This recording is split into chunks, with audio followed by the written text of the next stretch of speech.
శ్రోతలకు నా హృదయపూర్వక నమస్కారములు. మన శ్రోతలలో ఒక సోదరుడు ప్రశ్నను పంపడం జరిగింది. ఆ ప్రశ్న, నాకు ఆలోచనలు అప్పుడప్పుడు ఆగిపోతూ ఉంటాయి, అప్పుడు నాకు నిద్ర వస్తుంది, కానీ అప్పుడప్పుడు నాకు నచ్చని విషయం బయట జరుగుతుందో ఏమో అని భయముగా ఉంటుంది. ఎన్నో కష్టాలు పడుతూ సగం జీవితం గడిచిపోయింది. నా ప్రశ్న ఏమిటంటే, జీవితం అంటే ప్రయాణము అని అంటారు. ఈ ప్రయాణాన్ని అంతరంగముగా చేయటం మంచిదా లేక బాహ్యముగా చేయటం మంచిదా తెలియజేయగలరు? ప్రశ్నని మరొకసారి అర్థం చేసుకునే ప్రయత్నం చేద్దాం. నాకు ఆలోచనలు అప్పుడప్పుడు ఆగిపోతూ ఉంటాయి అని వీరు చెప్పారంటే, వీరు ధ్యానం లాంటి ప్రాక్టీసులు చేసుకుంటున్నారు. ఆ ప్రాక్టీసుల్లో వీరికి ఆలోచనలు ఆగిపోతూ ఉంటాయి, అప్పుడు నాకు నిద్ర వస్తుంది అన్నారు. అలా ఆలోచనలు ఆగినప్పుడు చాలామంది సాధనలు చేసుకుంటున్నప్పుడు, అంటే ధ్యానమనో తపస్సనో ప్రశాంతంగా కూర్చొని వాళ్ళ మార్గంలో వాళ్ళు ఏదో గమనించుకోవటం అన్న, ఆలోచనలు గమనించుకోవటం అన్న, ఇలా అనేక రకాల విధాలుగా చెప్పబడిందే సాధనా విధానం. అది ఎవరికి వాళ్ళు గమనించుకుంటున్నప్పుడు, సాధన చేసుకుంటున్నప్పుడు సహజంగా ఆలోచనలు ఆగిపోతే ఎవరికైనా నిద్ర వస్తుంది. చాలామంది నిద్రపోతూ ఉంటారు ధ్యానంలో, అది సహజం.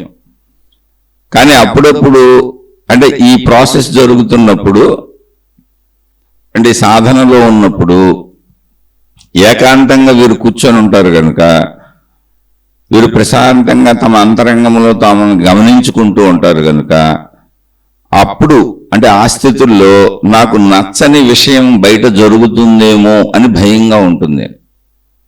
అంటే ఏదైనా విషయం నాకు వ్యతిరేకంగా జరిగిపోద్దేమో, అంటే భౌతిక ప్రపంచంలో మనకున్న కుటుంబ సభ్యులు కానీ, మనకున్నటువంటి బంధుత్వాలు బాంధవ్యాలు కానీ, లేదా మనకున్నటువంటి వృత్తి వ్యాపార ఉద్యోగాలకు సంబంధించిన విషయాలు కానీ ఏవైనా నష్టపోతానేమో, నాకు ఇబ్బందికరమైనవి జరుగుతాయేమో, నాకు ఏదైనా కీడు జరుగుతుందేమో, నాకు ఏదైనా చెడు జరుగుతుందేమో అనేటువంటి భావన కలిగి అది భయంగా అనిపిస్తుంది. ఇది వీరు చెబుతుంది. ఎన్నో కష్టాలు పడుతూ సగం జీవితం గడిచిపోయింది. అంటే వీరు వయసు ప్రస్తావించలేదు, 40-50 ఏళ్ళు ఉండుండొచ్చు. అలా ఎన్నో కష్టాలు పడుతూ చిన్నతనం నుంచి, లేదా వారికి ఊహ తెలిసిన దగ్గర నుంచి మొత్తానికి వారి జీవితంలో అనేక కష్టాలు ఎదుర్కొన్నారు, బాధలు ఎదుర్కొన్నారు. ఆర్థికంగా కావచ్చు, కుటుంబ సభ్యులతో కావచ్చు. అలా జీవితం గడిచిపోయింది అని తెలియజేస్తూ ఇక్కడ ప్రశ్న ఏంటి? నా ప్రశ్న అంటే, జీవితం ఒక ప్రయాణము అని అంటారు. ఆ ప్రయాణాన్ని అంతరంగంగా చేయటం మంచిదా లేదా బాహ్యంగా చేయటం మంచిదా తెలియజేయగలరు? అంటే వీరి ఉద్దేశం ఇక్కడ, అంటే నేను భావించుకునేది ఏంటంటే, అంతరంగంగా చేయటం మంచిదా బాహ్యంగా చేయటం మంచిదా అంటే, బాహ్యంలో దైవ విధానాలలో చేసేదంతా కూడా మతాల సంబంధమైంది, దైవాల సంబంధమైంది, లేదా ఒక గురువుని, ఒక మాతాజీని ఎవరినో ఆశ్రయించి అనుసరించి వాళ్ళ భక్తులుగా, వాళ్ళ శిష్యులుగా వాళ్ళు చెప్పినటువంటి సాధనా విధానాలు, పద్ధతులు, ఆచార సాంప్రదాయాలు పాటించుకుంటూ చేయటం అనేది బాహ్యంగా, అంటే దైవ విధానాల్లో కర్మకాండ. బాహ్యంగా చేసేదంతా కర్మకాండ, అంటే శరీర మనస్సులతో జరుగుతుంది. ఒకవేళ భక్తి మార్గం అనుకున్నా కూడా ఆ భక్తి మార్గంలో మీరు ఊహించుకొని భావించుకుంటారు తప్ప మీకు రిప్లై చెప్పేవాళ్ళు ఎవరు ఉంటారు అక్కడ. మీకు ఎదుటిగా ఏ దేవుడు రిప్లై చెప్పడం, మీరు మాట్లాడుకుంటారు అంతే, మీ ఆవేదన వ్యక్తం చేసుకుంటారు. అది తప్ప రైట్ అనేది కాదు, జరుగుతున్న ప్రాసెస్, అది ఉన్న ప్రాసెస్. అది ఒకవేళ నిజంగా ఏ దేవుడైనా ఏ దేవత అయినా రిప్లైలు చెబుతుంటే అది వాస్తవంగా జరుగుతాయంటే ప్రజలందరూ అది సామాన్య స్థితిగా తీసేసుకుంటారు. అసలు అదాన్ని అద్భుతంగా కూడా తీసుకోరు. రోజు మనతో మాట్లాడుతున్న మనిషి ఉన్నాడు అనుకోండి, ఇంకా ఆ మనిషి ఎంత గొప్పోడైనా మనకు అలవాటు అయిపోతాడు మనతో పాటు. అందుకే గురువులు మహాత్ములను గొప్పగా ఎందుకు గౌరవిస్తామంటే వాళ్ళకి దగ్గరగా ఉండే అవకాశం మనకు రాదు. అదే ఆ గురువులకు భార్యా పిల్లలు ఇటువంటి వాళ్ళు ఉన్నారనుకోండి, వాళ్ళను ఆ భార్యా పిల్లలు ఆ గురువుని గొప్పగా భావించుకోరు. ఎందుకంటే ఆ భార్యకు భర్తే, లేదా భర్తకి భార్యే, ఒక స్త్రీ గురువులు ఉండొచ్చు, పిల్లలకు అమ్మే, ఆ పిల్లలకు నానే, రోజువారీ ఇంట్లో జీవితం ఎలా ఉందో అలాగే సాగుతుంది, అన్నీ వాళ్ళనే అడగాలి, ఆ తల్లిదండ్రులే చేయాలి కనుక వాళ్ళకు ఒక సహజ స్థితిగా ఉంటుంది.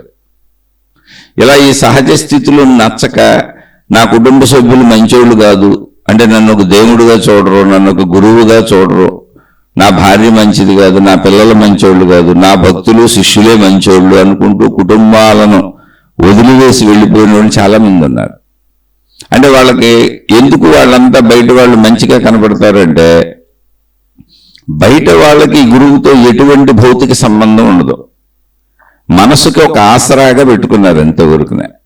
ఈ భయాలకి, బాధలకి, దుఃఖాలకి, కష్టాలకి, ఇబ్బందులకి, రక్షణకి ఒక ఆసరాగా ఒక వ్యక్తిని లేదా ఒక దైవాన్ని, ఆ దైవాన్ని ప్రచారం చేసే ఒక వ్యక్తిని, అలా దైవము ప్లస్ గురువు అంటే శరీరంతో ఉన్నవాళ్ళు స్త్రీలైన పురుషులైన మనో ఆలంబన ఆసరాగా పెట్టుకున్నారు. వాళ్ళే ఎదురు గురువులకి డబ్బులు చెల్లించుకుంటారు, సేవలు చేసుకుంటారు, అవి చేస్తే ఏదో మాకు లాభం వస్తుందని. కాబట్టి ఆ గురువు ఎప్పటికీ వాళ్ళ మీద అలగడో కోపం తెచ్చుకోడు, వాళ్ళ పట్ల విభేదం గురువుకి రాదు, గురు శిష్యుల పట్ల విభేదం రాదు గురు శిష్యుల మధ్యలో. కారణం ఏంటంటే ఒకరికొకళ్ళు ఏమి బాధ్యతలు కర్తవ్యాలు ఉండవు కుటుంబ సభ్యుల్లాగా. ఇప్పుడు భర్త ఉన్నాడు అనుకోండి, భార్యను జీవితం మొత్తం భరించాలి, పోషించాలి, భార్య భర్తను జీవితం మొత్తం భరించాలి, అన్నీ అమర్చి పెట్టాలి. తల్లిదండ్రులు జీవితం మొత్తం పిల్లలకే వాళ్ళు చేయగలిగినంత అన్నీ చేసి పెట్టి మొత్తం వాళ్ళ కోసమే బ్రతుకుతారు. పిల్లలు అలా తల్లిదండ్రులకి బాధ్యతగా వాళ్ళు చేయాల్సినవన్నీ చేయాలి. అలా అన్నదమ్ములు, అక్క చెల్లెళ్ళు, కుటుంబ సంబంధ బాంధవ్యాలలో తప్పనిసరి బాధ్యతలు, కర్తవ్యాలు ఉంటాయి. వీటికి మళ్ళీ వీటన్నింటికి లీగల్గా కూడా చట్టపరమైనటువంటి శిక్షలు కూడా ఉన్నాయి. ఒక భార్యలు భర్త మీద కేసులు పెట్టచ్చు, ఒక భర్తలు భార్య మీద కేసులు పెట్టచ్చు. కానీ ఒక శిష్యుడు గురువు మీద ఏ హక్కు కలిగి ఉండడం, ఒక గురువు ఏ శిష్యుడి మీద హక్కులు కలిగి ఉండడం. పుస్తకాల్లో రాసుకుంటారు అది ఆత్మబంధం, ఆత్మ సంబంధం అని. అసలు ఆత్మే తెలియలేదు, ఆత్మ సంబంధం బంధం ఏంటి కాదు. అది ఎందుకు హాయిగా ఉంటుందంటే అంటే ఒక దైవీపరమైన విషయాలలో కానీ, ఒక గురుపరమైన విషయాలలో కానీ, మతపరమైన విషయాలలో కానీ ఆ మత పెద్దలతోనో లేదా మత పెద్దలుగా గురువులుగా మహాత్ములుగా చలామణి అవుతున్న వాళ్ళకి భక్తులుగానో శిష్యులుగానో ఉన్న వీళ్ళిద్దరి మధ్య రిలేషన్ ఎందుకు హాయిగా ఆనందంగా అనిపిస్తుంది అంటే అక్కడ బాధ్యత లేదు, బంధం లేదు, హక్కు లేదు, ఎవరు ఎవరికేమీ చెయ్యక్కర్లేదు. ఇప్పుడు గురువుగారు ఉపన్యాసం పెట్టాడు, నువ్వు ఎందుకు రాలేదనే హక్కు అడిగే హక్కు ఆయనకి లేదు. వచ్చిన వాళ్ళు వింటారంటే వాళ్ళు వచ్చినప్పుడు ఈయన ఆనందిస్తాడు, వాళ్ళు వచ్చినప్పుడు ఏదో కొంచెం పట్టుకొస్తారు, కొంచెం ధనాన్ని దక్షిణగా ఇస్తారు, 4 పళ్ళు ఫలాలు పట్టుకొస్తారు. ఒత్త చేతులతో గురువుల దగ్గరికి వెళ్ళకూడదని వీళ్ళు గ్రంథాల్లో రాశారు, అంటే పెద్దల దగ్గరికి వెళ్ళకూడదని. అలా మనకు వచ్చినప్పుడు వాళ్ళు వచ్చినప్పుడు మనకే పండు ఫలం ఇచ్చి మన కాళ్ళ మీద పడిపోయి మనకు నమస్కారాలు పెట్టి మన సలహాలు తీసుకొని మన కరుణ కావాలని, మన అనుగ్రహించమని అడిగి, మీ ఆశీస్సులు కావాలని, మీరు ఆ దైవానికి చెప్పి కొంచెం ఆశీస్సులు ఇప్పించండి అని అడిగే వాళ్ళతో గొడవ ఎందుకు వస్తుంది? మన ఈగో విపరీతమైన సాటిస్ఫాక్షన్గా ఉంటుంది, వాళ్లే మన ఆప్తులని కూడా అనిపిస్తుంది. హక్కుదారులు ఎవరుంటారో వాళ్ళ పట్ల మనకి బాధగా ఉంటుంది. వాళ్ళు అడుగుతారు, నువ్వు ఎందుకు చేయవంటారు, ఎవరి కోసం చేస్తావంటారు. అసలు ఒక తండ్రి కొడుకుని గౌరవిస్తాడు, చనువు ఉంటుంది, ప్రేమలో చనువు ఉంటుంది. చిన్నతనం నుంచి కలిసి పెరుగుతారు పిల్లలు తల్లిదండ్రులతో. వాళ్ళు దేవుళ్ళు దేవతల్లాగా ఎందుకు చూస్తారు? అసలు పొరపాటును కూడా చూడరు. సమస్థాయి భావన ఉంటుంది, అంటే మా నాన్న, మా అమ్మ, మేమందరం ఊగిటే.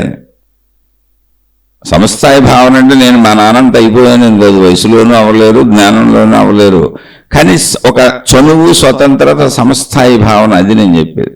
నేను ఎప్పుడైనా మా నాన్న దగ్గరికి వెళ్ళొచ్చు, మా అమ్మ దగ్గరికి వెళ్ళొచ్చు, ఏదైనా అడగొచ్చు, ఏదైనా మాట్లాడచ్చు, అలా అయినా ఉండొచ్చు, నా కోపతాపాలన్నీ ప్రదర్శించవచ్చు. ఇవి కుటుంబ సంబంధ బాంధవ్యాలు. ఇవేంటంటే తీవ్రమైనటువంటి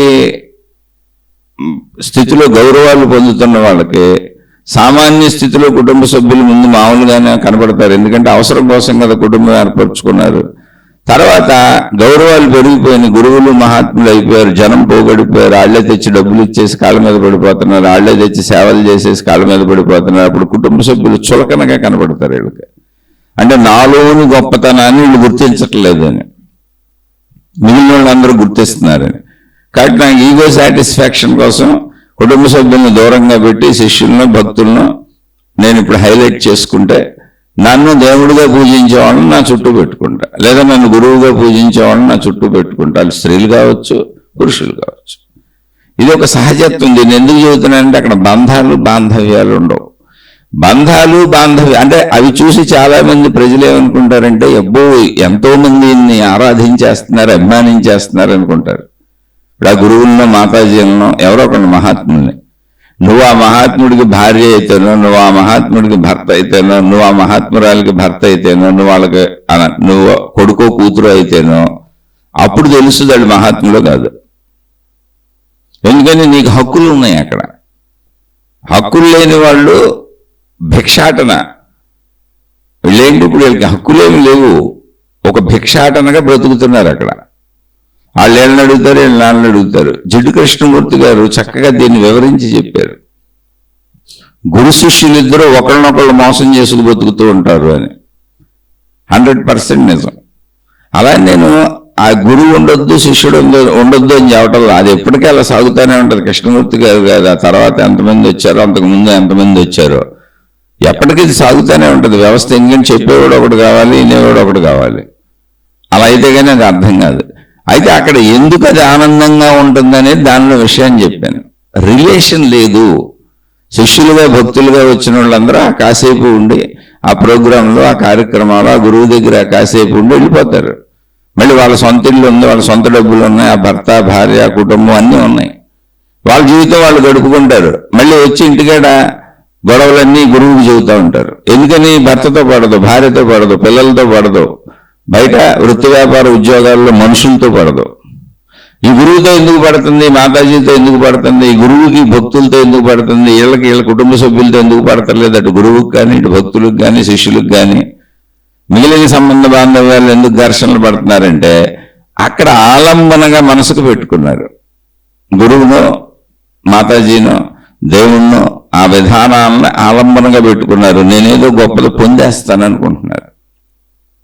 జాగ్రత్త, ఇక్కడ ఆధ్యాత్మికత ఇదే. నేనేదో పొందేస్తాను అనుకుంటున్నారు సాధనలో. ఆలంబనగా పెట్టుకున్నారు. ప్లస్ వెళ్ళినప్పుడల్లా ఆలంబన కాబట్టి అక్కడ వీళ్ళ మీద వాళ్ళకి హక్కులు, వాళ్ళ మీద వీళ్ళకి హక్కులు, ఎవరికి హక్కులు. పండో ఫలము తీసుకెళ్తారు, ఉన్నోళ్ళు డబ్బులు ఇస్తారు, సేవలు చేసేవాళ్ళు సేవలు చేస్తారు. కనుక ఇప్పుడు ఆ గురువుని కీర్తిస్తూ అక్కడే అన్ని చేస్తున్న వాళ్ళందరూ ఆ గురువుకి ప్రీతిపాత్రులుగా ఉంటారు. రిలేషన్లు ఏం చోటు మనకైనా అలాగే ఉంటుంది. సహజంగా స్నేహితులు బాగా కలిసి తిరుగుతూ ఉంటారు. కారణం ఏంటంటే ఒకళ్ళ మీద ఒకళ్ళకి హక్కులు ఉండవు. స్నేహం అంటే అంతే, ఒకళ్ళ బాధలు ఒకళ్ళు చెప్పుకుంటారు, ఒకళ్ళ సంతోషాలు ఒకళ్ళు పంచుకుంటారు. ఆ సినిమాలో, షికారులో తిరిగేసి మళ్ళీ ఇంటికి వెళ్ళిపోతూ ఉంటారు. చాలా మంది స్నేహితులతో తిరగటానికి, స్నేహితులతో ఉండటానికి ఎక్కువ ఇష్టపడతా ఉంటారు. భార్యాభర్తలు గానో కుటుంబ సంబంధ బాంధవ్యాల్లో ఇంటూ ఉంటే చాలా మంది గొడవలు పడుతూ ఉంటారు. ఈ గొడవలు ఎందుకురా బాబు అని బయట గడిపేసుకుంటూ ఉంటారు స్నేహితులు లాంటి వాళ్ళతో. అంటే ఎక్కడ బాధ్యతలు లేవో, ఎక్కడ హక్కులు లేవో, ఎక్కడ కర్తవ్యములు లేవో అక్కడంతా హాయిగా ఉంటుంది. ఎక్కడైతే బాధ్యతలు ఉన్నాయో, కర్తవ్యములు ఉన్నాయో, బంధములు ఉన్నాయో, ఎక్కడైతే హక్కులు ఉన్నాయో, ఎక్కడైతే చేయవలసిన ధర్మములు ఉన్నాయో, ఎక్కడైతే మళ్ళీ అక్కడి నుంచే పుచ్చుకోవలసిన అవసరతలు ఉన్నాయో, అక్కడ అన్ని చోట్ల వాళ్ళు ఎంత గొప్ప వాళ్ళైనా ఘర్షణలు పడతానే ఉంటారు. ముందు ఈ సత్యాన్ని తెలుసుకోండి. అంతే తప్ప అక్కడ ఆధ్యాత్మికతలు ఏదో మహిమలు, మాయలు, అద్భుతాలు ఏం లేవు. హక్కులు లేని చోట, బాధ్యతలు లేని చోట, బంధాలు లేని చోట, ఎదుటి వాళ్లే మనకు అన్ని ఇచ్చే చోట ఎప్పుడూ హాయిగా ఉంటుంది, ఆనందంగా ఉంటుంది. ఈ గురువులు, మహాత్ములు అని సంస్థలు పెట్టినటువంటి మత పెద్దలు కానీ, మత విధానాలు కానీ, వీళ్ళందరికీ ప్రజలు వాళ్ళకి గౌరవం ఇస్తారు, డబ్బులు ఇస్తారు, వస్తువులు ఇస్తారు, పళ్ళు ఫలాలు, వాళ్ళకి వస్తువులు ఇస్తారు, సేవలు చేస్తారు, అన్నీ చేస్తారు. వాళ్ళకి ఏం అవసరం అవన్నీ చేస్తారు. కాబట్టి ఎప్పుడూ భక్తుల్ని వాళ్ళు పోగేసుకోవడానికి ప్రయత్నిస్తూ ఉంటారు. ఎంతమంది భక్తులు, ఎంతమంది శిష్యులు పెరుగుతుంటే వాళ్ళకు వచ్చేటువంటి గౌరవాలు, వాళ్ళకు వచ్చేటువంటి సమస్తము, అది గౌరవం కావచ్చు, అభిమానం కావచ్చు, ప్రేమ కావచ్చు, డబ్బు కావచ్చు, కీర్తి ప్రతిష్టలు కావచ్చు, అన్నీ పెరుగుతూ ఉంటాయి. అసలు మనిషి బతికేదే వాటి కోసం కదా. భౌతికంగా అయినా మన అందరం అదే కదా చేసేది. వృత్తి వ్యాపార ఉద్యోగాలు డబ్బు పెంచుకోవటానికి, కుటుంబ సంబంధ బాంధవ్యాలన్నీ గౌరవాలు, అభిమానాలు, ప్రేమలు, అవసరాలు ఇచ్చిపుచ్చుకోవటానికి మనుషులతోనే ఉంది కనుక అవన్నీ పెంచుకోవటానికే కదా. అయితే ఇది బాధ్యతలుగా పరిమితంగా ఉంది. భర్త భార్యకి, భార్య భర్తకి, వీళ్ళిద్దరి మధ్య శారీరక సంబంధం. వీళ్ళిద్దరూ అక్కడే ఒకే ఇంట్లో బతకాలి, హక్కుదారులుగా బతుకుతారు. ఇద్దరికే హక్కు ఉంది ఒకళ్ళ మీద ఒకళ్ళగా. వివాహ బంధంతో చట్ట ప్రకారం హక్కుని ఏర్పరుచుకున్నాం. బాధ్యత ఉంది, బంధం ఉంది, కర్తవ్యం ఉంది. అందుకని అక్కడ తప్పనిసరి అయినప్పుడు ఎదుటి వ్యక్తికి ఇవ్వాల్సిన అవసరం ఉంది, ఎదుటి వ్యక్తికి అడిగే హక్కు ఉంది. కాబట్టి ఇవన్నీ కుటుంబంలో సామాన్యంగా వచ్చేసి భార్యాభర్తలు, తల్లిదండ్రులు, పిల్లలు అందరూ అన్ని సంబంధ బాంధవ్యాలు, లేదా యజమాని పనివాళ్ళు, వృత్తి వ్యాపార ఉద్యోగాలు, వీటన్నింటిలోనూ ఘర్షణలు వస్తూ ఉంటాయి. చిన్న ఆటో ఎక్కితే కూడా ఘర్షణ వస్తుంది. ఆటో ఆయన 10 రూపాయలు ఎక్కువ అడిగాడంటే మనం 10 రూపాయలు తగ్గిద్దామని ప్రయత్నిస్తాం. అక్కడ వాగ్వివాదాలు చేసుకునే వాళ్ళు బోల్డ్ మంది ఉంటారు. అలా అన్ని చోట్ల. మరి ఎక్కడ ఎందుకు భక్తి మార్గాల్లో, దైవ మార్గాల్లో, గురువుల దగ్గర, మత పెద్దల దగ్గర, మతాధికారుల దగ్గర రాదంటే అక్కడ హక్కుల్లో, బాధ్యతల్లో నువ్వు ఎంత ఇచ్చావని అడగడం. ఆటోయిన్లాగా నువ్వు ఎంతో కొంత ఇచ్చావు, నీ అందరూ ఎంతో కొంత ఇస్తే అది ముందుకు సాగుతాయి. మతాలన్నింటినీ మనుషులే బతికిస్తున్నారు. గురువులు, మహాత్ములు, ఆధ్యాత్మిక విధానాలు, దైవీ విధానాలు అన్నింటినీ సామాన్యమైన గృహస్థులు పనిచేసుకునేవాళ్ళు కష్టపడి వృత్తి వ్యాపార ఉద్యోగాలు చేసి వాళ్ళకి డబ్బులు ఇచ్చి వీటిని బతికిస్తున్నారు. వాళ్ళు ఏ కష్టమో పడకుండా ఇవి తీసుకొని మాది కర్మయోగము, మాది భక్తి యోగము, మాది జ్ఞాన యోగం అని చెప్పుకుంటూ వెళ్తున్నారు. నేను వాళ్ళని తక్కువ చేయట్లా, ప్రాసెస్ చెబుతున్నా. బంధములు లేని చోట జాగ్రత్తగా గమనించండి. బాధ్యతలు లేని చోట, కర్తవ్యములు లేని చోట ఘర్షణలు ఉండవు, ఎక్స్పెక్టేషన్స్ ఉండవు. అందుకని ఈ భక్తులు, శిష్యులందరూ ఆ దైవాన్ని, ఆ దైవ ప్రచారకుల్ని గురువులుగా, మహాత్ములుగా చలామణి అయ్యే వాళ్ళని ఆలంబనగా పెట్టుకుంటారు. మన ఇంట్లో ఫోటోలు పెట్టుకున్న ఆలంబనే, ప్రార్థనాలయానికి వెళ్ళినా అక్కడ ఆలంబనే, ప్రార్థనాలయంలో దేవుడో దేవతో ఆలంబనే, అక్కడ ప్రార్థనలన్నీ ఆలంబనే, మనం చేసే ప్రార్థనలన్నీ ఆలంబనే. ఏ ఒక్క దేవుడు ఎవరికి తిరిగి సమాధానం ఇవ్వలేదు, ఎవడు కూడా. ఇచ్చాడు కాకని మహిమలో మాయలో అద్భుతాలు ప్రచారం చేస్తూ అనాదిగా ఇది సాగుతూనే ఉంది. అంటే కొంతమంది ఆ వైపులో ప్రజల్ని అలా మభ్యపెడుతూ మతాల్లోకి తీసుకెళ్తా ఉంటారు. మత ప్రచారాలు అంటే ప్రజలందరినీ మన దాంట్లోకి లాక్కుందామని. అలా గురువులు వెళ్తా ఉంటారు, ప్రజలందరినీ మన దాంట్లోకి లాక్కుందామని. అలా లాక్కుంటే ఏమవుతుంది అంటే ఏం లేదు, వాళ్ళ ఫెసిలిటీస్ పెరుగుతాయి. ఎంతమంది మనుషులు నాకు వస్తే నాకు అంత కీర్తి ప్రతిష్టలు పెరుగుతాయి, నాకు ఇచ్చే గౌరవాలు ఇచ్చేవాళ్ళు పెరుగుతారు, నన్ను ప్రేమించేవాళ్ళు పెరుగుతారు, నా అభిమానులు పెరుగుతారు, నా ఫ్యాన్స్ పెరుగుతారు, నా భక్తులు పెరుగుతారు, నా శిష్యులు పెరుగుతారు. వాళ్ళ ద్వారా నాకు సమకూరేటువంటి సర్వ సౌకర్యములు విపరీతంగా పెరుగుతాయి. నేను చచ్చిపోయినా కూడా చిరస్థాయిగా నా పేరు, కీర్తి ప్రతిష్టలు ఉండిపోతాయి. పలానా ఆయన ఇది స్థాపించాడు, ఈ మతస్థాపకుడు ఈయన, లేదా పలానా మతస్థాపకురాలు ఈమె అని. అది నాకు లోపల కీర్తికాంక్ష ఉంది. అది కీర్తి కండూతి అంటారు. అది ఉన్నవాళ్ళు అలా తయారు చేసుకుంటారు. అలా తయారు చేసుకోకపోయినా కొంతమంది నిజాయితీ కలిగిన మహాత్ములు అలా పైకి వస్తారు. అసలు వాళ్ళు ఎవరి నుంచి ఏమి ఎక్స్పెక్ట్ చేయరు. అటువంటి వాళ్ళని ఎలా చూడొచ్చు నిజాయితీ కలిగిన వాళ్ళు అంటే? అసలు వాళ్ళు మీ డబ్బునే తీసుకోరు, మీతో వాళ్ళకి సంబంధమే లేదు. మీరు శిష్యులుగా, భక్తులుగా వాళ్ళు ఉండాలని కోరుకోరు. అసలు వాళ్ళే చెబుతారు, నేను గురువుని కాదు, నాకు శిష్యులు లేరు, భక్తులు లేరు అని. మరి వాళ్ళు కూడా ప్రచారం అవుతారు, వాళ్ళని కూడా బోల్డ్ మంది ఆరాధిస్తారు. కారణం ఏంటి? ఆరాధించే వాళ్ళకి ఎప్పుడైతే ఆలంబన, నిజాయితీ పరులైన వాళ్ళు ఆలంబనంగా దొరికిన వాళ్ళు అదృష్టవంతులు. ఎందుకంటే వాళ్ళు నీ నుంచి ఏం పుచ్చుకోరు, నీకే ఏదో ఒకటి ఇస్తారు, జ్ఞానాన్ని చెబుతారు. వాళ్ళ దగ్గర ఉండేది జ్ఞానమే, అంతకు మించి ఏమి ఉండదు. వాళ్ళు ఎవరితోనూ బంధాలు, బాంధవ్యాలు, బంధుత్వాలు పెట్టుకోరు. ఎందుకంటే అవి ఎక్కడ పెట్టుకున్నా అది కుటుంబమే. ఒక స్వామీజీ నిజంగా ఆయన అంటే నాకు గుర్తుంటే ఒక యోగి ఆత్మకథ పుస్తకం ఇది. మీరు చిట్ట చివరి పేజీల్లో, అంటే నేను ఎప్పుడో 30-40 సంవత్సరాల క్రితం చదివాను, బహుశా ఆ పుస్తకమైన అనుకుంటున్నాను. ఎందుకంటే నేను చాలా పుస్తకాలు చదువుకుంటూ వచ్చాను ఎప్పుడో చిన్నప్పటి నుంచి. అందులో ఆయన అద్భుతంగా పుస్తకం ఇప్పుడు కూడా ప్రపంచంలో అత్యధికంగా అమ్ముడయ్యే పుస్తకాలలో అది 2వ స్థానంలో ఉన్న పుస్తకం. అంటే ప్రజలు ఆదరించి చదివే పుస్తకాల్లో ఒక యోగి ఆత్మకథ. మొత్తం అంతా చెబుతూ చివరిలో లాస్ట్ పేజీలో ఆయన ఏమన్నారంటే, ఆయన వివాహం చేసుకోలేదు, ఒక సన్యాసిగా, సాధువుగా ప్రపంచం అంతా తిరుగుతూ తాను తన గురువుల వద్ద నేర్చుకున్న దాన్ని ఒక సంస్థ పెట్టి ఆ సంస్థ ద్వారా అనేక మందికి నేర్పుతూ జీవితాన్ని గడుపుతూ శరీరాన్ని వదిలేశారు. అయితే ఆయనే రాసుకున్నారు ఒక యోగి ఆత్మకథ అని తన జీవిత చరిత్రను. ఆయన రాసుకున్నప్పుడు మొత్తం సుమారుగా ఇప్పుడు మరి ఎన్ని పేజీలు ప్రింట్ అవుతుందో తెలియదు. ఒకప్పుడు చిన్న పుస్తకం ఉండేది, ఒక 1000 పేజీల దాకా ఉండేది నేను చూసినప్పుడు. నేను ఎప్పుడో చదివింది అది. ఇప్పుడు పేజీలు ఏమైంది, కొంచెం పెద్ద సైజు పెంచి అటు పెంచి ఇటు పెంచి అక్షరాలు కొంచెం చిన్నవి పెద్దవి చేస్తుంటే పేజీలు తగ్గడం పెరగడం జరుగుతూ ఉంటుంది. కానీ చిట్ట చివరిలో ఆయన రాశారు ఏంటి అంటే, ఒక చిన్న సంసారాన్ని వద్దనుకున్నందుకు ఒక పెద్ద సంసారాన్ని మోయవలసి వచ్చింది అని. ఇది సంసారమే. నా సంస్థనే డెవలప్ చేసుకోవడం, నా సంస్థ కోసం డబ్బులు, నా సంస్థను అనుసరించే శిష్యులు, దాన్ని నడపడానికి మనుషులు, ఎక్కడికెక్కడ మనుషులు కావాలి, అన్ని ఏర్పాట్లు చేసుకోవాలి. బంధమే, బాంధవ్యమే. అక్కడ మళ్ళీ ఏమవుద్దు అనిపిస్తుంది. ఇదంతా ఎందుకు చెప్పానంటే, నాకు నచ్చని విషయం బయట జరుగుతుందేమో అని భయంగా ఉంటుందన్నారు ఈ సోదరుడు. మనకే కాదు, అందరికీ ఉంటుంది అది. కానీ వాళ్ళకు ఉంటుందని మనం అనుకోం. ఎందుకని వాళ్ళకి దగ్గరగా లేము. వాళ్ళకి దగ్గరగా ఉన్న వాళ్ళకి తెలుస్తుంది వాళ్ళకెంత భయం ఉందో, వాళ్ళెంత ఆలోచిస్తున్నారో, వాళ్ళెంత ఆదుర్ద పెడుతున్నారో, వాళ్ళెంత కంగారు పెడుతున్నారు.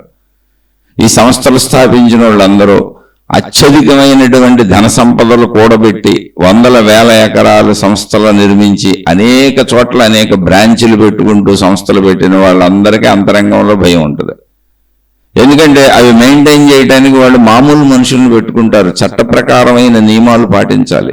ఆ సంస్థలో ఎక్కడ ఏ పొరపాటు జరిగినా అది వీళ్ళకే ఆపాదించబడుతుంది. అందులో వీళ్ళకి కీర్తి ప్రతిష్టలు బాగా పెరిగిపోయినాక వీళ్ళకి మచ్చపడిపోయే అవకాశం కూడా ఆ రేంజ్లోనే ఉంటుంది. ఎవరు తప్పు చేసినా వీళ్ళకే మచ్చపడిపోద్ది.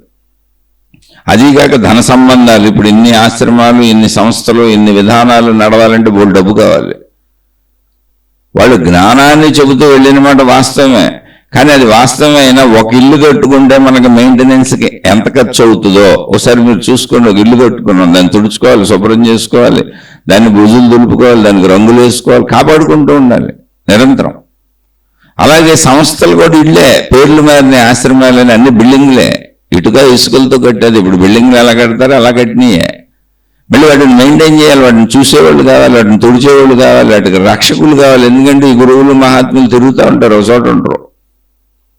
మళ్ళీ వాడికి రక్షణకి మనుషులను పెడతా ఉంటారు. వాళ్ళ శిష్యుల్లో భక్తుల్లో వాళ్ళని బాగా అనుసరించే వాళ్ళని పెడతా ఉంటారు. అలా పెట్టడానికి మళ్ళీ కొంతమందిని సన్యాసులుగా వాళ్ళే తయారు చేస్తూ ఉంటారు. ఎందుకంటే బాధ్యతలుండి, కుటుంబ బాధ్యతలు ఉన్న వాళ్ళు ఉపన్యాసం ఇంటికి వెళ్ళిపోతారు, కాసేపు సేవ చేసి ఇంటికి వెళ్ళిపోతారు, కొంచెం డబ్బులు మనకి ఏదో ఇచ్చి ఇంటికి వెళ్ళిపోతారు. కానీ మొత్తంగా ఇక్కడ ఉండి ఇప్పుడు చూసేవాళ్ళు ఎవరో. అందుకని కొంతమంది సన్యాసుల్ని, ఏ బంధము లేని సన్యాసుల్ని తయారు చేసుకుంటే వాళ్ళు ఇక్కడే ఇందులోనే కూర్చొని ఉంటారు. ఇక్కడ ఈ ఆశ్రమమో లేకపోతే ఈ మఠమో లేకపోతే ఈ పీఠమో ఏదో ఒకటి, విమర్శ కాదు, విషయం అర్థం అవడానికి చెబుతున్నాను. ఇవాళకి అప్పచెప్పేస్తే, ఈ సంస్థ అప్పచెప్తే ఇది వీళ్ళు ఎక్కడ చూసుకుంటారు, ఇంకో చోట ఇంకొకళ్ళు, ఇంకో చోట ఇంకొకళ్ళు. అందుకని అందరూ కూడా మీరు భగవంతుడికి అంకితం అయిపోయింది అని నేర్పుతూ ఉంటారు. అక్కడ ఏ భగవంతుడు లేడు, వీళ్ళ కట్టిన సంస్థలు చూసుకోవడానికి మనుషులు కావాలి. అదే వ్యాపారాలలో, వృత్తుల్లో, వృత్తి వ్యాపార ఉద్యోగాలలో పెద్ద పెద్ద సంస్థలు ఉన్నాయి. లక్షల కోట్ల మంది పనిచేస్తూ ఉంటారు వాళ్ళ దగ్గర. వాళ్ళు ఎవరో ఇట్లా సన్యాసం తీసుకోమని చెప్పరు, పూర్తిగా వచ్చామని చెప్పరు. వాళ్ళు జీతాలు ఇస్తారు, పని చేయించుకొని చక్కగా ఎవరికాళ్ళు బతుకుతూ ఉంటారు. ఇటువంటి గురువుల కంటే లక్షల కోట్ల కుటుంబాలను పోషిస్తూ హాయిగా ఉన్న సంస్థలు బోల్డ్ ఉన్నాయి. బోల్డ్ బ్రాంచ్లు పెట్టుకొని ఇండియా అంతా బ్రాంచ్లు ఉంటాయి, లేదా అనేక దేశాల్లో బ్రాంచ్లు ఉంటాయి. మొత్తం అందరూ అలాగే చేసుకుంటారు వృత్తి వ్యాపార ఉద్యోగాలు. ఇక్కడ ఏంటంటే దీనికి అంకితం అయిపోవాలి, లేకపోతే ఇంకో మార్గంలోకి వెళ్ళిపోతారు. మళ్ళీ ఈ మార్గంలో ఈ గురువుకి, ఈ దేవుడికి, ఈ సంస్థకి అంకితం అయిపోవాలి. లేదా బోల్డ్ సంస్థలు, బోల్డ్ మార్గాలు మళ్ళీ తగులుతూ ఉంటాయి. మళ్ళీ వెళ్తే వాటికి అంకితం అయిపోతారని భయం ఉంటుంది. భయం గురించి చెబుతున్నా. కొంతమంది గురువులు చక్కగా ఎలా తయారు చేసుకున్నారు అంటే, మా గురువులు అంటే మాతాజీలు కావచ్చు, మత పెద్దలు కావచ్చు, అన్ని మతాల్లో. అంటే అసలు కొన్ని మతాలలో ప్రార్థనాలయాలు రూల్స్ ఉన్నాయి. మతాల పేర్లు చెప్పి అది ఎందుకు బాధ పెడతామని నేను చెప్పట్లా. ఆశ్చర్యంగా ఉంటుంది నాకు. ఒకే దేవుడు, కోటాను కోట్ల ఆ దేవుడి పేరు మీద ప్రార్థనాలయాలు ఉన్నాయి. సందుకి 4 ఉంటాయి. కానీ చిత్రమైన విషయం ఏంటంటే, ఈ ప్రార్థనాలయానికి వెళ్ళేవాళ్ళు ఇంకో ప్రార్థనాలయానికి వెళ్ళకూడదు అని ఆ మతంలో రూల్ అది. ఎందుకని అంటే ఏ ప్రార్థనాలయానికి వాళ్ళు వెళ్తారో అక్కడ ఆ ప్రార్థనాలయంలో వాళ్ళు ఏ మత పెద్దను అనుసరిస్తారో వీళ్ళ సంపాదనలో ఆ మత పెద్దకి ఎంత వాటాని చేయాలి. ఇలా చాలా విధానాల్లో ఉంది, చాలా మతాల్లో ఉంది. కొన్ని మతాలు డైరెక్ట్గా ఉన్నాయి, కొన్ని మతాలు ఇండైరెక్ట్గా చెబుతూ ఉంటాయి అంతే. కానీ అందరూ డబ్బులు ఇచ్చేయాలి, దానికి అంకితమై ఉండాలి, సేవలన్నీ అక్కడే చేయాలి. అలా వాళ్ళు రూల్స్ పెట్టుకొని నువ్వు ఎంతమందిని ఆకర్షించుకోగలవో ఆకర్షించుకో. అదే ఇప్పుడు సూత్రం. మనం భక్తితో చూస్తున్నప్పుడు మన కళ్ళు మూసుకుంటే కనపడవు, దైవభక్తితో చూస్తున్నాడు. కానీ జరుగుతుంది అదే. దేవుడే అయితే ఇక్కడికి వెళ్తే ఏంటి, అక్కడికి వెళ్తే ఏంటి, అక్కడికి వెళ్తే ఏంటి, అక్కడికైనా వెళ్ళొచ్చు. ఆ స్వేచ్ఛ లేదు, అది దోషం. అక్కడ దీనికి వచ్చేవాళ్ళు దీనికే రావాలి, దానికి వచ్చేవాళ్ళు దానికే రావాలి. వాళ్ళు కొట్టుకు చేస్తూ ఉంటారు. ఆ మతాలు మత ప్రార్థనాలయాలు నిర్వహించేవాళ్ళు మా వాళ్ళందరినీ అట్లాగేస్తున్నారని, వాళ్ళోళ్ళు ఇట్లాగేస్తున్నారు. ఎందుకంటే వీళ్ళ సంపాదనలో కొంత భాగం వాళ్ళకి ఇవ్వాలి. అంటే భయం అనే దానికి చెబుతున్నా. భయం అందరికీ ఉంది. ఇప్పుడు మహాత్ములు, గురువులు, సంస్థలు పెట్టిన వాళ్ళకి వీళ్ళందరికీ భయం ఉంటుంది. వీళ్ళ మీద పోలీస్ కేసులు అవుతూ ఉంటాయి, కోర్టు కేసులు అవుతూ ఉంటాయి. చాలా మంది జైళ్లలో ఉన్నారు. కొంతమంది మీద అన్యాయంగా జరుగుతాయి, కొంతమంది మీద న్యాయంగా జరుగుతాయి. అంటే వాళ్ళు చేసిన తప్పులకే. ఇలా అన్నింటికి భయం లేని మనిషి అయితే లేడు. మీరు ఈ విషయం నమ్మాలి. ఎందుకంటే భయం అనేది భవిష్యత్తుకు సంబంధించిన ఆలోచన నుంచి పుట్టేది. భయం ఎందుకు పుడుతుంది అంటే భవిష్యత్తు తెలియకపోవటం. అంటే భవిష్యత్తు ఎప్పుడు బాగుండాలని మనం అనుకుంటాం, బాగోదేమో అనే అనుమానం మన భయపెడుతుంది అంతే. అంతకు మించి అందులో అసలు గొప్ప విషయమే లేదు.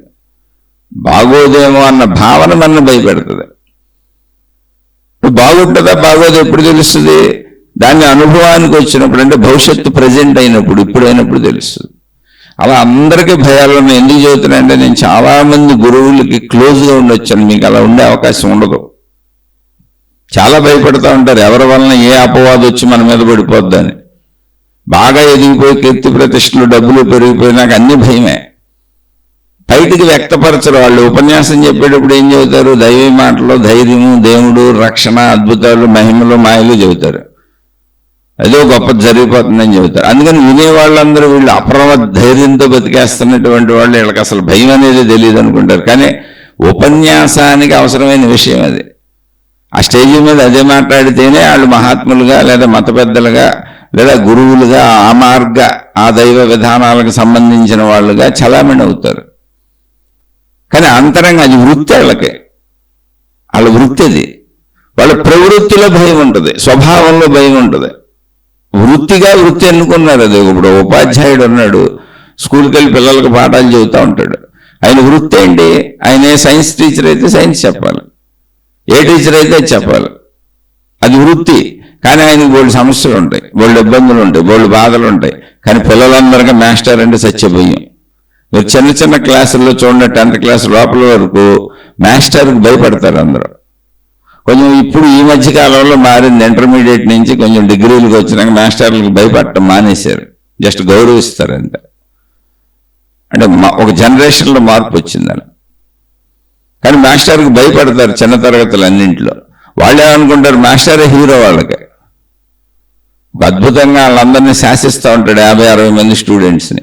మాస్టర్ కనపడితే కూడా వాళ్ళు ఏ రోడ్డు మీద విడిగా కనపడినా కూడా చాలా గౌరవంగా భయభక్తులతో ఉంటారు చిన్న తరగతులు చదివే వాళ్ళందరూ. కానీ ఆ పాఠం వరకే మాస్టర్ గాంభీర్యత. ఆ స్కూల్లోనే తన పర్సనల్ లైఫ్లో ఆయనకు విపరీతమైన భయాలు ఉంటాయి, బాధలు ఉంటాయి, దుఃఖాలు ఉంటాయి, కష్టాలు ఉంటాయి, ఇబ్బందులు ఉంటాయి, అన్నీ ఉంటాయి. కానీ అవి ఉండవని అసలు ఈ పిల్లలకు తెలియదు, ఆలోచన రాదు. ఎందుకంటే వెళ్ళిన ఆయన పాఠాలు చెప్పి పాఠాలు సరిగా అప్పచెప్పకపోతే ఒకటి బీగుతూ ఉంటాడు, హోంవర్కులు చేసుకురాకపోతే ఒకటి బీగుతూ ఉంటాడు, మార్కులు బాగా వచ్చి చదివిన వాళ్ళని ప్రోత్సహిస్తూ ఉంటాడు, తక్కువ మార్కులు వచ్చిన వాళ్ళని 4 పీకి మార్కులు పెంచుదాం, బాగా చదివేలా చేద్దామని ఆయన భయపెడుతూ ఉంటాడు. వాళ్ళకి భయం ఉంటుంది, మాస్టరే హీరో. కానీ మాస్టర్కి భయం ఉంటాయి, బాధలు ఉంటాయని పిల్లలు అనుకోరు. సేమ్ అదే జరుగుద్ది ఇక్కడ మహాత్ముల దగ్గర, ఆధ్యాత్మిక మార్గాల్లో. వాళ్ళ వృత్తి అది. స్టేజీ మీద మాట్లాడిందంతా నిజం కాదు, వాళ్ళ ఉపన్యాసం చెప్పేదంతా నిజం కాదు. ఇప్పుడు నేను మీతో ఇవన్నీ మాట్లాడుతున్నా, నాకు భయం ఉండదా? నాది విన్నవాళ్ళు అనుకుంటారు నాకు భయం ఉండకపోవచ్చు అని. ఎందుకని నన్ను మీరు చూడలేదు కాబట్టి, నేను మాట్లాడుతున్న ఆధ్యాత్మిక విషయాలు కాబట్టి, ఏదో భక్తి విషయాలు కాబట్టి, దైవ విషయాలు కాబట్టి, బాబోయ్ ఈయనకి అన్నీ చాలా తెలిసి ఉంటాయి, ఈయన చాలా ధైర్యవంతుడు అనుకుంటారు. అసలు భయం లేని మనిషి భూమి మీద ఉండడు. అది కొంచెం ఎక్కువ స్థాయో తక్కువ స్థాయో. అందుకని మీకు మహాత్ములనే కంపేర్ చేసి చెప్తున్నా.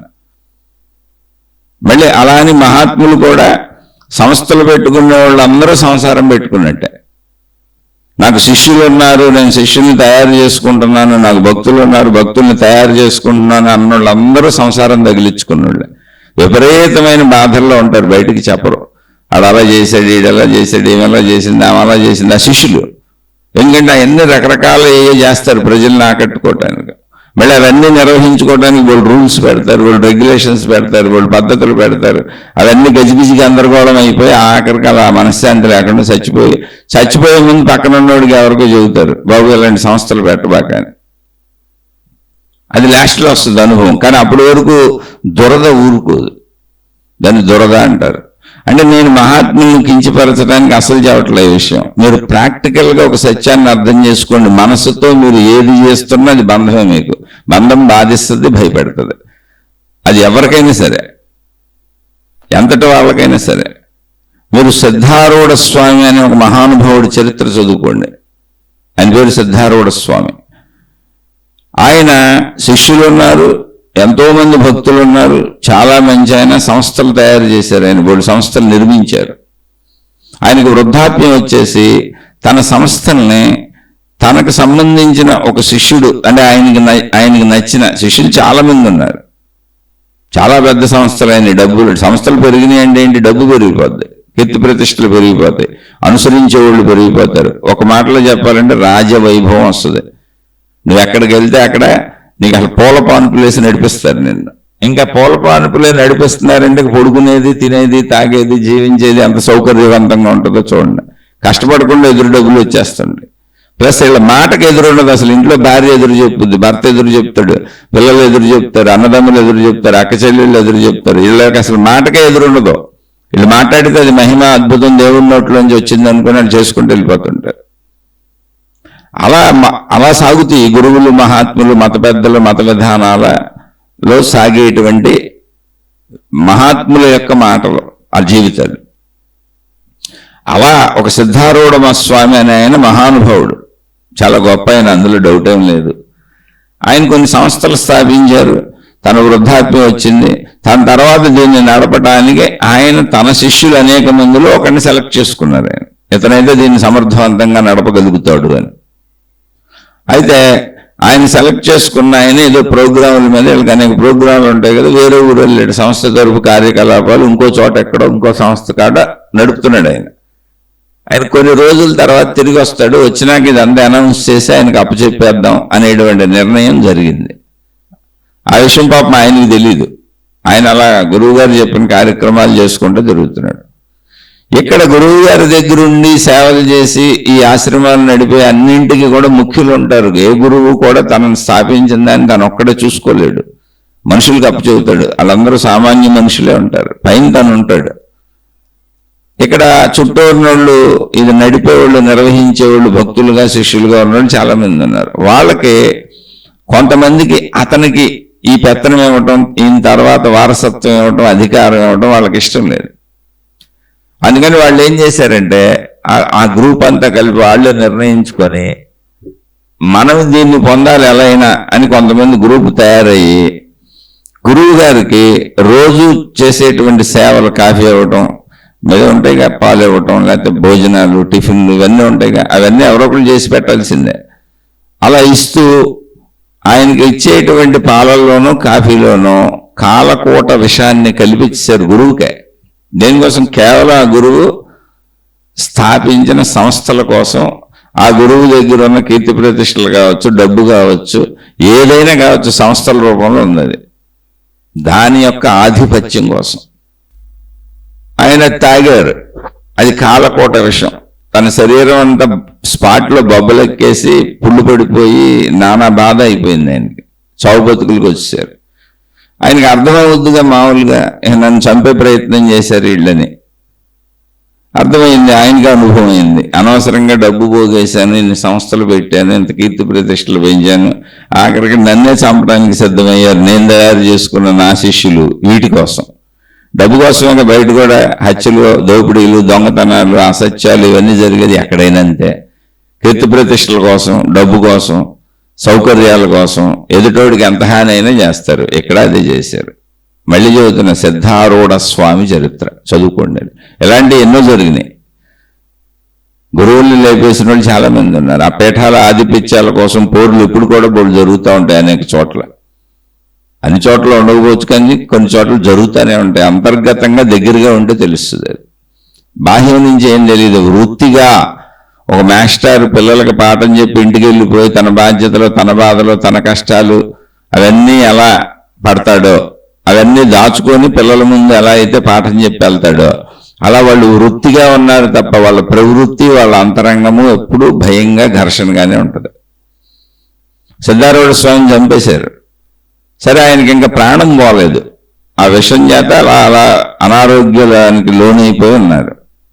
ఆవిడేమో తెలియనట్టు మళ్ళీ వైద్యాలు చేయిస్తూ ఉంటారు. వీళ్ళే ఎలాగో చనిపోతాడు అంటే ఒక్కసారిగా చనిపోయేది ఇచ్చుండ్రు. వాళ్ళ మీద కేసులు గీసులు అవుతాయి, అనుమానాలు వస్తాయని. కానీ ఖచ్చితంగా ఆయన చనిపోయేలా ప్లాన్ చేశారు. సరే, ఏదో అయింది. ఆయన ఆ ఊరు వెళ్ళిన శిష్యుడికి తెలిసింది ఈయనకి అనారోగ్యం వచ్చిందని, గురువు గారికి. వెంటనే తిరిగి వచ్చాడు. అంటే ఏ శిష్యుడికి అయితే ఆయన సంస్థను అప్పచెబుదాం అనుకున్నారో ఆ శిష్యుడు పరిగెత్తుకు వచ్చాడు. గురువు గారికి ఆపద వచ్చింది, అయ్యో అయ్యో ఆయన ఇబ్బందుల్లో ఉన్నారు. అప్పుడు గురువు గారు ఆ శిష్యుడు వచ్చి కూర్చొని దగ్గర కూర్చొని ఏడుస్తుంటే, ఇల్లు ఏడుస్తున్నారు, విషయం ఇచ్చిన వాళ్ళు కూడా ఏడుపు నటిస్తున్నారు, అతను నిజంగా ఏడుస్తున్నాడు అంతే. అప్పుడు గురువు గారు చెప్పారు, నాయన జరిగిందేదో జరిగిపోయింది. నేను చేసిన తప్పు ఏంటంటే ఈ సంస్థలు పెట్టడం, ఈ శిష్యులు తయారు చేసుకోవటం. సంస్థలు పెట్టామంటేనే డబ్బు కూడా పెట్టడం ఆటోమేటిక్గా అయిపోద్ది, సమూహాలు తయారవుతాయి. కాబట్టి నా జీవిత అనుభవంగా నీకు చెబుతున్నాను, నువ్వు అలా నడుచుకుంటూ బోధించుకుంటూ వెళ్ళిపో. నువ్వు ఎక్కడా ఉండొద్దు. భిక్ష ఏదైనా భిక్షాన్నం అడుగు, తిను. ఎవరితోనూ సంబంధ బాంధవ్యాలు పెట్టుకోకు. ముఖ్యంగా అసలు ఏ డబ్బుని పోగేయకు, ఏ సంస్థలు పెట్టుకో. ఏ రోజుకి ఆ రోజు ఇంత ప్రజలు పెట్టి భిక్ష అడిగి జీవించుకుంటా నీకు తెలిసిన జ్ఞానాన్ని చెప్పుకుంటూ వెళ్ళిపోతే. కానీ సంస్థలు మాత్రం పెట్టకో, ఏమి పోగేయకు అని చెప్పి చనిపోయారు ఆయన. ఈ భయాలు కదా, ఇవన్నీ భయాలే. ఎవరికైనా భయం అనేది ఉంటుందండి. ఎందుకని అంటే ఎంత ఎదుగుతుంటే అంత భయం పెరుగుద్ది. భయం స్థాయి ఏంటంటే, డబ్బు బాగా సంపాదించాం అనుకోండి, బాబాయ్ నా డబ్బు అసలు ఎలా దాచుకోవాలని ఒక భయం, దాచుకుంటే ఎవడు కొట్టేస్తాడని ఇంకో భయం, ఇంట్లో వాళ్ళనే నమ్మలేని పరిస్థితి అయిపోద్ది. అది ఏది పెరిగినా అంతే. కీర్తి ప్రతిష్టలు పెరిగినా అంతే, డబ్బు పెరిగినా అంతే. ఏది పెరిగినా, కీర్తి ప్రతిష్టలు పెరిగితే పరుగు పోద్దామని భయం వేస్తుంది. అందరు భయం అయితే ఉంటుంది. కారణం ఏంటంటే, భయానికి కారణం భవిష్యత్తు తెలియకపోవటం. భవిష్యత్తు తెలిసేలా ఉండదు. కాబట్టి ఈ ఆలోచనలు అందరికీ వస్తాయి. ఇక్కడ సోదరుడు అందేంటంటే, నేను అలా ఏదో సాధనలు చేసుకుంటున్నాడు, అప్పుడప్పుడు నాకు నచ్చని విషయం బయట జరుగుతుందేమో అని భయంగా ఉంటుందని. నచ్చని విషయం అంటే ఇబ్బంది పెట్టి బాధ పెట్టే విషయం. అది వాళ్ళకి భయం కలగాలి అంటే మామూలుగా నచ్చని విషయం భయం కలిగించదు. ఆయన రాసిన సెంటెన్స్ అలా రాశారు, కానీ నాకేమైనా కీడు జరుగుతుందేమో, నాకేమైనా ఆపద వస్తుందేమో, నాకేమైనా ఇబ్బంది కలుగుద్దేమో, నాకు నా కుటుంబ సభ్యులకు ఏదో ఒక బాధ కలుగుద్దేమో, బాబాయ్ హఠాత్తుగా ఏం జరిగిపోద్ది అనే భయం చాలా మందికి ఉంటుంది. అంటే ఫ్యూచర్ ఫోబియో. అది అంటే భవిష్యత్తులో నాకేమైనా కీడు జరుగుద్దని ఒక ఫోబియో, ఎప్పుడు ఊహించుకుంటూ ఉంటారు దాన్ని. అలా చాలా మందికి ఉంటుంది అది. ఎందుకంటే అందరం జీవిస్తాం కాబట్టి. కానీ దానిని అత్యంత భయంగా మార్చుకోకుండా, ఈ భయం అనేది కామన్ అందరికీ. ఎందుకంటే భవిష్యత్తు తెలియదు అంతే, అంతకు మించి అక్కడ విషయం ఏం లేదు. కాబట్టి భవిష్యత్తు తెలియకపోవటం భయం కాదు, తెలియకపోవటమే. దాన్ని ఊహించుకొని భయపడాల్సిన అవసరత అసలు లేదు అని ఎవరికి వాళ్ళు చక్కగా మనసుకు ధైర్యం చెప్పుకొని ప్రస్తుతంలో జీవించండి అనే విషయం మీద పెద్ద పెద్ద పుస్తకాలు కూడా రాశారు. ఇప్పుడు జీవిద్దాం. ఇప్పుడు మనం చేయగలిగింది ఏంటి? ఇప్పుడు జీవించటం. ఇప్పుడు మనం ఎలా కావాలంటే అలా జీవించవచ్చు. ఇప్పుడు మంచిగా జీవించండి, మంచి ఆలోచనలే వస్తాయి. మంచినే వినండి, మంచినే చేయండి, మంచిగా జీవించండి, చెడునంతా వదిలేసేయండి. ఆటోమేటిక్గా భయాలు పోతాయి. ఉన్నదాంతో సంతృప్తిగా ఉండండి. పైగా వీరికి భయాలకు ఇంకొక కారణం కూడా ఉంటుంది. ఎందుకంటే వారే రాశారు, నేను ఎన్నో కష్ట నష్టాలు పడుతూ సగం జీవితం గడిచిపోయిందన్నారు. అంటే జీవితంలో అసలు కష్ట నష్టాలు లేని మనుషులు ఉండరు. మనకి ఎక్కువ అనిపిస్తుంది. అంటే ఏదో ఒక బాధ ప్రతి మనిషికి ఉంటుంది, ఎవరి స్థాయిలో వాళ్ళకి. అపర కుబేరులకు కూడా వాళ్ళ స్థాయి వాళ్ళకు ఉంటుంది. బ్యాంకులకు 1000 కోట్లు కొట్టేస్తుంటారు లోన్లు తెచ్చుకొని. అవన్నీ మనకు తెలియదు, కుబేరులు అనుకుంటుంటాం. ఎవరి స్థాయిలో వాళ్ళకి ఎప్పుడు బాధ ఉంటుంది, భయం ఉంటుంది. అసలు మనిషిగా శరీరం ధరించిన ప్రతివాడికి ఉండేటువంటి లక్షణాలు ఇవి: భయం, బాధ, దయాజాలి, కరుణ, కొన్ని చెడు గుణాలు, కొన్ని మంచి గుణాలు, అవి మనుషులుగా ఉంటాయి. కానీ వాటిని జ్ఞానంతో అర్థం చేసుకోవాలి. ఎప్పుడో ఏదో జరగబోద్దని ఊహ మనకెందుకు? ఇప్పుడు ప్రస్తుతం హాయిగా జీవిద్దాం, ఇప్పుడు సంతృప్తిగా జీవిద్దాం, మంచిగా జీవిద్దాం, అధికంగా ఊహలు ముందుకు ప్రయాణించకుండా జీవిద్దాం. కానీ అందరికీ భయం ఉంటుంది. గురువులు, మహాత్ములు, మత పెద్దలు ఎవరిని తీసుకున్నా భయం ఉంటుంది. ఎందుకంటే దేవుడికి భయం గురించి చెప్పలేము, ఎందుకంటే దేవుడు ఎవరు అక్కడ కనపట్టలేదు కనుక, అవి మనం పెట్టుకున్నాయే కనుక. కానీ ఆ దైవ ప్రచారాలు చేసే వాళ్ళందరికీ భయం ఉంటుంది. నేను అసలు దగ్గరగా ఉండి గురువుని బోల్డ్ మందిని చూశాను. వాళ్ళు భయపడుతూ ముందే బోల్డ్ మాట్లాడేస్తుంటారు. ఏం జరిగిపోద్ది వాళ్ళ మీదకి ఏమీ రాకుండా. ఇప్పుడు మన ఎవడన్నా దొంగ అంటాడేమోనని అటేపు వాడిని 10 సార్లు దొంగ దొంగ దొంగ అనేస్తే సరిపోద్దని ముందే జాగ్రత్తలు, ముందే విధానాలు బోల్డ్ మంది గురువుని చూశాను. వాళ్ళు నమ్మరు కూడా ఎవరో. వీళ్ళకెంత భయం ఉంటుంది, వీళ్ళకెంత ఆదుర్దా ఉంటుంది, వీళ్ళకెంత కంగారు ఉంటుంది అంటే. కానీ మరి వాళ్ళు గురువులు, మహాత్ములు ఎందుకు అయ్యారు అంటే ఏం లేదు, వృత్తిగా పెట్టుకున్నారు. ముందే చెప్పినది. స్కూల్లో పాఠాలు చెప్పే మాస్టర్ తనకు ఎన్ని సమస్యలు ఉన్నా స్కూల్కి వచ్చి పాఠం చెప్పేటప్పుడు పిల్లలకి హీరోలాగానే కనబడతాడు. మాస్టర్ అన్న భయమే ఉంటుంది. మాస్టర్కి సమస్యలు ఉన్నాయి, భయాలు ఉన్నాయి, బాధలు ఉన్నాయి, దుఃఖాలు ఉన్నాయని అసలు పిల్లలు ఎప్పటికీ అనుకోరు. ఆ మాస్టర్ ఎక్కడ కనపడినా వీళ్ళకి భయం వేస్తుంది, ఆయన్ని గౌరవిస్తారు. లేదా పక్క సందుల్లోకి పారిపోతారు ఆయనకు కనపడకుండా. అలాగే సేమ్ వృత్తిగా పెట్టుకున్నారు. వీళ్ళకి అంతరంగంలో శరీరపరంగా అన్నీ ఉంటాయి. వాళ్ళ ప్రవృత్తులు వేరుగుంటే వాళ్ళు వృత్తిగా భక్తిని చూపిస్తున్నారు, దేవుని చూపిస్తున్నారు, మతాన్ని చూపిస్తున్నారు. ఈ మార్గాలని, విధానాలని వృత్తులుగా చూపిస్తున్నారు. ప్రవృత్తులు వేరు. ప్రవృత్తులు భయం లేని వాళ్ళు ఉండరు. భయం అందరికీ ఉంటుంది. అంటే ఈ విషయాన్ని సహజంగా తీసుకోండి అని చెబుతున్నా. భయం గొప్పది కాదు. భయం ఏంటి అంటే భవిష్యత్తు తెలియకపోవటాన్ని మనం భయంగా మలుచుకుంటున్నాం. అందరూ చేయరట. జ్ఞానం గల వాళ్ళు అసలు చేయరు. భవిష్యత్తు వస్తుందిగా, ఎందుకు ఇప్పుడు ఏమైనా వచ్చినప్పుడు జీవిద్దాం, ఏదో అయిపోద్దన్న ఆలోచన ఎందుకు అంటే ఇవన్నీ సహజంగా కొంచెం కష్టాలు చూసిన వాళ్ళకి, ఎక్కువ జ్ఞానం తెలియని వాళ్ళకి, ఆధ్యాత్మికతలో ఎక్కువ ప్రయాణం చేయని వాళ్ళకి, జీవితంలో కష్టాలు బాధలు పడిన వాళ్ళకి మళ్ళీ అవి తిరిగి ఎప్పుడైనా వస్తాయేమో అన్న ఒక భయం ఉంటుంది, ఒక ఆదుర్దా ఉంటుంది. అది ఉంటుంది. అది అనారోగ్యాలు కావచ్చు, ఆర్థిక కష్టాలు కావచ్చు, శారీరక కష్టాలు కావచ్చు, కుటుంబ కష్టాలు కావచ్చు, సామాజిక కష్టాలు కావచ్చు, మానసిక కష్టాలు కావచ్చు, అందరికీ ఉంటాయి. అది రిపీట్ అవుద్దామని భయం వేస్తుంది. కానీ భవిష్యత్తు తెలిస్తే ఏంటంటే భవిష్యత్తు రేపు ఇవాళ్ళైతే, రేపుని మనం అనుభవించలేము. రేపు ఇవాళ్ళైతేనే జీవించడం కుదురుతుంది. అందుకని అంత దూరపు ఆలోచనలు వద్దని చెప్పేది భవిష్యత్తుకి అంత ఆలోచనలు చేయకండి. చక్కగా ప్రజెంట్లో ఉండండి, మంచిగా ఉండండి, మీకు భయం ఉండదు. భయానికి మందేంటి అంటే ప్రస్తుతంలో హాయిగా జీవించడం, ఉన్నదంతా సంతృప్తిగా జీవించడమే, ధర్మబద్ధమైనటువంటి జీవితం జీవించడమే, తప్పులు మానేయటమే, చెడును వదిలేయటమే, మంచిలో తప్ప, ధర్మంలో తప్ప, బాధ్యతల సక్రమమైన నిర్వహణలో తప్ప అసలు మనిషికి ధైర్యమే రాదు. అసలు ధైర్యమే రాదు. ఎంతో మంది గురువులుగా ఉన్నవాళ్ళు అంటే నాకు తెలుసు కొంతమంది, అందుకని చెబుతున్నా. అయితే వాళ్ళని కించపరచదలుచుకోలేదు కాబట్టి పేర్లు చెప్పట్లా. అలానే అందరు గురువులు నాకు తెలియదు. నాకు తెలిసిన కొంతమంది గురువులు, ఆ గురువుల్లో కూడా అతి కొద్ది మంది వాళ్ళకు వచ్చిన శారీరక బాధలకి, వాళ్ళకు వస్తున్న మానసిక బాధలకి, వాళ్ళకు వస్తున్నటువంటి సంస్థల పరమైన సమస్యలకి, భక్తుల ద్వారా వచ్చే సమస్యలకి, శిష్యుల ద్వారా వచ్చే సమస్యలకి, లేదా సమాజం నుంచి వచ్చే సమస్యలకి, లేదా వాళ్ళ సొంత అనారోగ్యాలకి, మానసిక బాధలకి నన్ను ఎవరో ఏదో చేసేస్తున్నారు, నా మీద దుష్ట శక్తులు ప్రభావం చూపిస్తున్నాయి అన్న గురువుల్ని, మాతాజీల్ని బోల్డ్ మందిని చూశాను నేను. అదే నువ్వు దైవ ప్రచారాలు చేస్తున్నావు, దేవుడు అంటున్నావు, నన్నేమంటున్నావు, అందరికీ చెబుతున్నావు, లోపల మాత్రం అంతరంగంలో పక్క వాళ్ళకి చెబుతూ ఉంటారు నా మీద ఎవరో దుష్ట ప్రయోగాలు చేస్తున్నారు, అందుకే నాకు ఈ అనారోగ్యాలు వచ్చినాయి, బాధలు వచ్చినాయి, కష్టాలు వచ్చినాయి. మళ్ళీ వృత్తిగా పెట్టుకున్నారుగా, వృత్తిగా వెళ్ళినప్పుడు స్టేజ్ ఎక్కినప్పుడు చెప్పరు, ప్రజలకి చెప్పరు, ఆ దగ్గర ఉన్న వాళ్ళకి చెబుతూ ఉంటారు. అలా విన్నా నేను దగ్గరగా గడిపాను కొంతమందికి. అందుకే నాకు చక్కటి అనుభవాలు ఇచ్చాడు భగవంతుడు.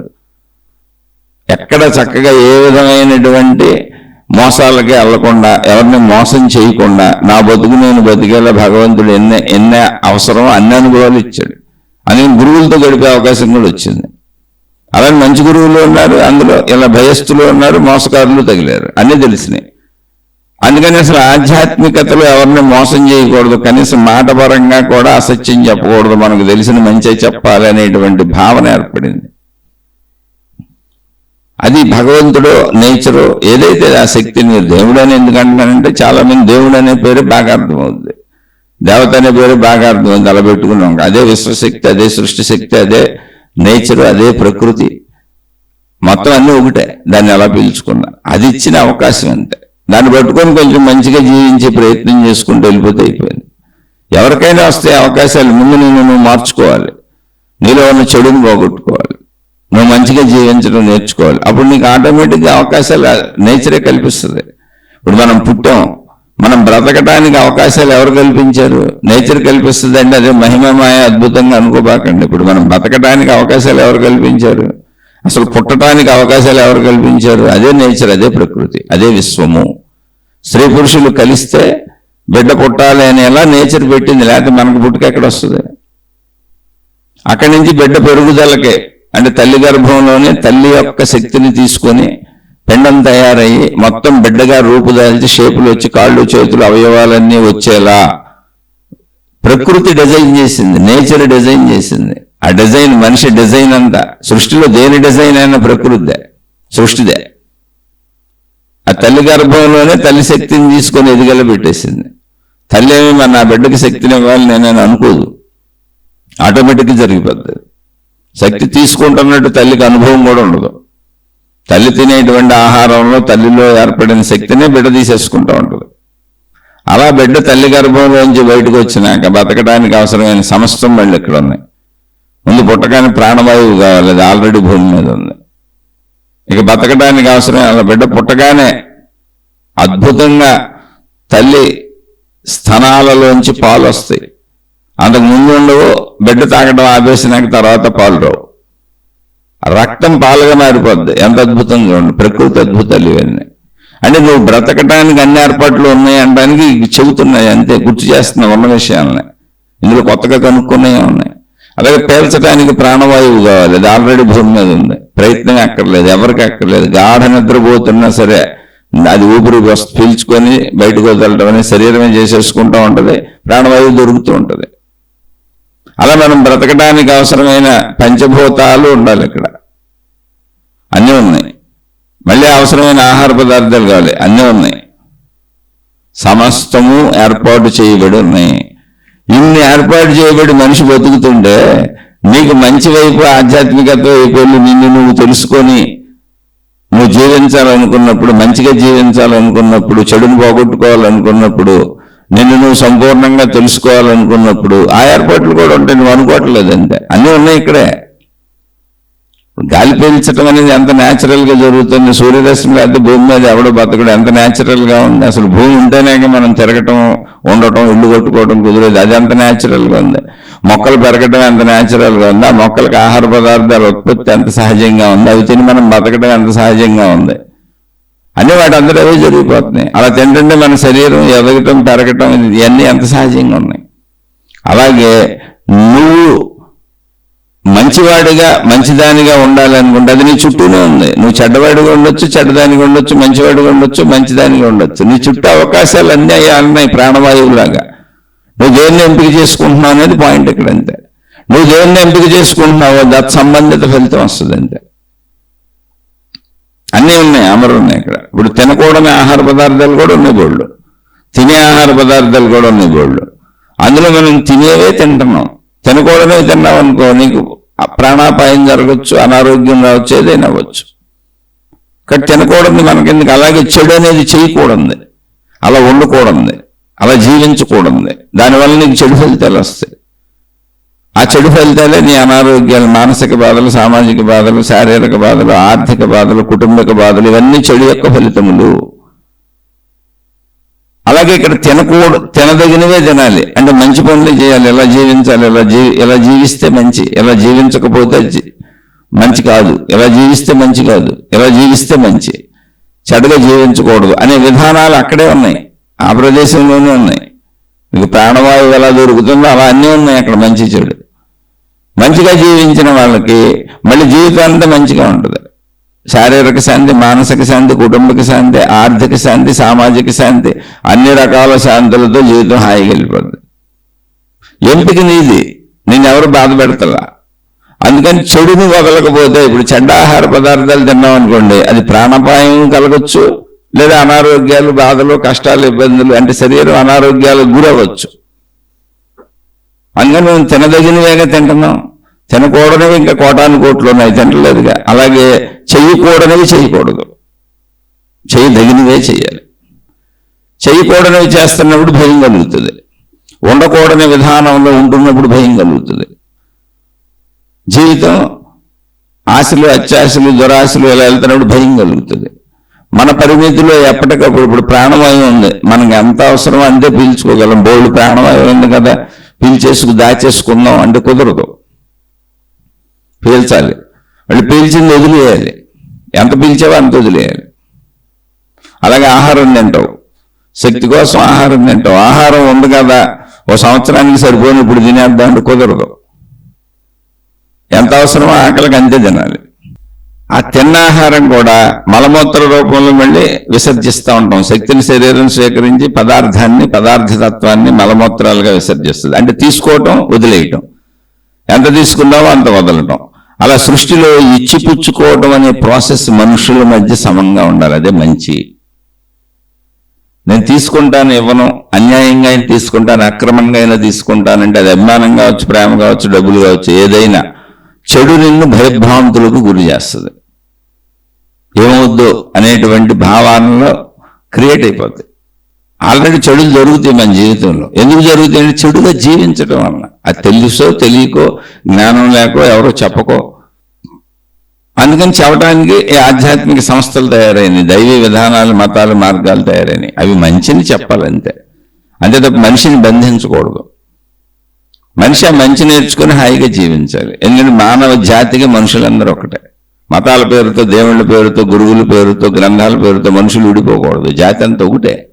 విడిపోవటం అజ్ఞానం, పూర్ణ అజ్ఞానం. మనుషులుగా మానవ జాతి ఒకటే. అది తెలుసుకొని మంచి నేర్చుకొని అలా జీవించుకుంటూ వెళ్ళిపోవాలి. అంతే తప్ప చెడు చేయడానికి అవకాశాలు ఉన్నాయి కాబట్టి చెడు చేస్తాను అంటే, తినకూడనివి బోళ్ళు ఉన్నాయి కాబట్టి తినేస్తే అప్పుడే పోతాం. అలా చేయకూడనివి చేయకూడదు. చేస్తే కర్మ సిద్ధాంతం పనిచేస్తుంది. ఆ చెడు వలన భయం పెరుగుతుంది, అంతే, ఒక్క మాట, ఇంకేం లేదు. మంచి వలన ధైర్యం పెరుగుతుంది. మంచిగా జీవించాలి అంటే ఈ మంచి చెడుల జ్ఞానం తెలియాలి. మంచిగా ఎందుకు జీవించాలో తెలియాలి, ఆ మంచి చెడుల జ్ఞానం తెలియాలి, అప్పుడు మంచిగా జీవిస్తాం. అందుకని బయట ఏదో జరుగుతుంది అనే భయాన్ని వదిలేయండి. భవిష్యత్తు తెలియనప్పుడు అలా భయంగా అనిపిస్తుంది. ఆల్రెడీ జీవితంలో కష్టాలు పడి బాధలు పడుతున్నప్పుడు మళ్ళీ ఇవి రిపీట్ అవుతాయేమో, ఎప్పుడన్నా నా జీవితంలోకి వస్తాయేమో అని భయంగా ఉంటుంది. అసలు భయం అనేది ఎంతటి వాళ్ళకైనా సహజ విషయం. దాన్ని చెడు పనులు చేసేవాళ్ళు బాగా పెంచుకుంటారు. చెడు పనులే కాదు, చెడు ఆలోచనలు, చెడు ఉద్దేశాలు. అంటే ఇప్పుడు చాలా మంది చెడు పనులు చేయలేరు, ధైర్యం ఉండదు. చాలా కామన్గా స్త్రీలు, పురుషులు, గృహస్థులు, మామూలు వాళ్ళు ఉంటారు. వాళ్ళు వెళ్ళి బయటకు వెళ్ళి అంత చెడు పనులు ఏం చేయలేరు, కత్తులు కటారులు పట్టుకు తిరగలేరు, ఆన్లైన్లు పొడిసేయలేరు. కానీ ఆలోచనల్లో ఆశ, దురాశ, అత్యాశ ఇవన్నీ ఉంటాయి. వాటిని లోపల కప్పిపుచ్చుకొని బయటకు నవ్వుతా ప్రవర్తిస్తూ ఉంటారు. కానీ ఎక్కడ అవకాశం దొరికినా ఈ ఆశ, అత్యాశ, దురాశను ఉపయోగించుకుంటారు. చిన్న మోసమో, చిన్న అబద్ధమో, చిన్న ఇదో. అలాగే ఈర్ష్య, అసూయ, ద్వేషాలు ఉంటాయి. వీటితో కుట్రలో కుతంత్రాలు పొందుతూ ఉంటారు. కానీ పైకి మంచోళ్ళ కనబడుతూ ఉంటారు, మంచిగా మాట్లాడుతుంటారు. ఇటువంటి వాళ్ళందరూ కూడా చెడే. ఆలోచనలో అయినా చెడే, భావంలో అయినా చెడే. నువ్వు చెడుల్లో ఎవరిని పొడిసేయటం కాదు, ఎవరితో ఎత్తుకుపోవటం కాదు. నీ ఆలోచనలో సహజత్వానికి భిన్నంగా ఉన్నటువంటివన్నీ చెడే. వాటి వలన భయం కలుగుతుంది, వాటి వలన దుఃఖం కలుగుతుంది, వాటి వలన అభద్రత కలుగుతుంది, వాటి వలన టెన్షన్ కలుగుతుంది, ఒత్తిడి కలుగుతుంది, స్ట్రెస్ వస్తుంది, యాంగ్జైటీ పెరుగుతుంది. ఎందుకని ఆశ, అత్యాశ, దురాశ అన్నవి పరిమితికి మించినవి.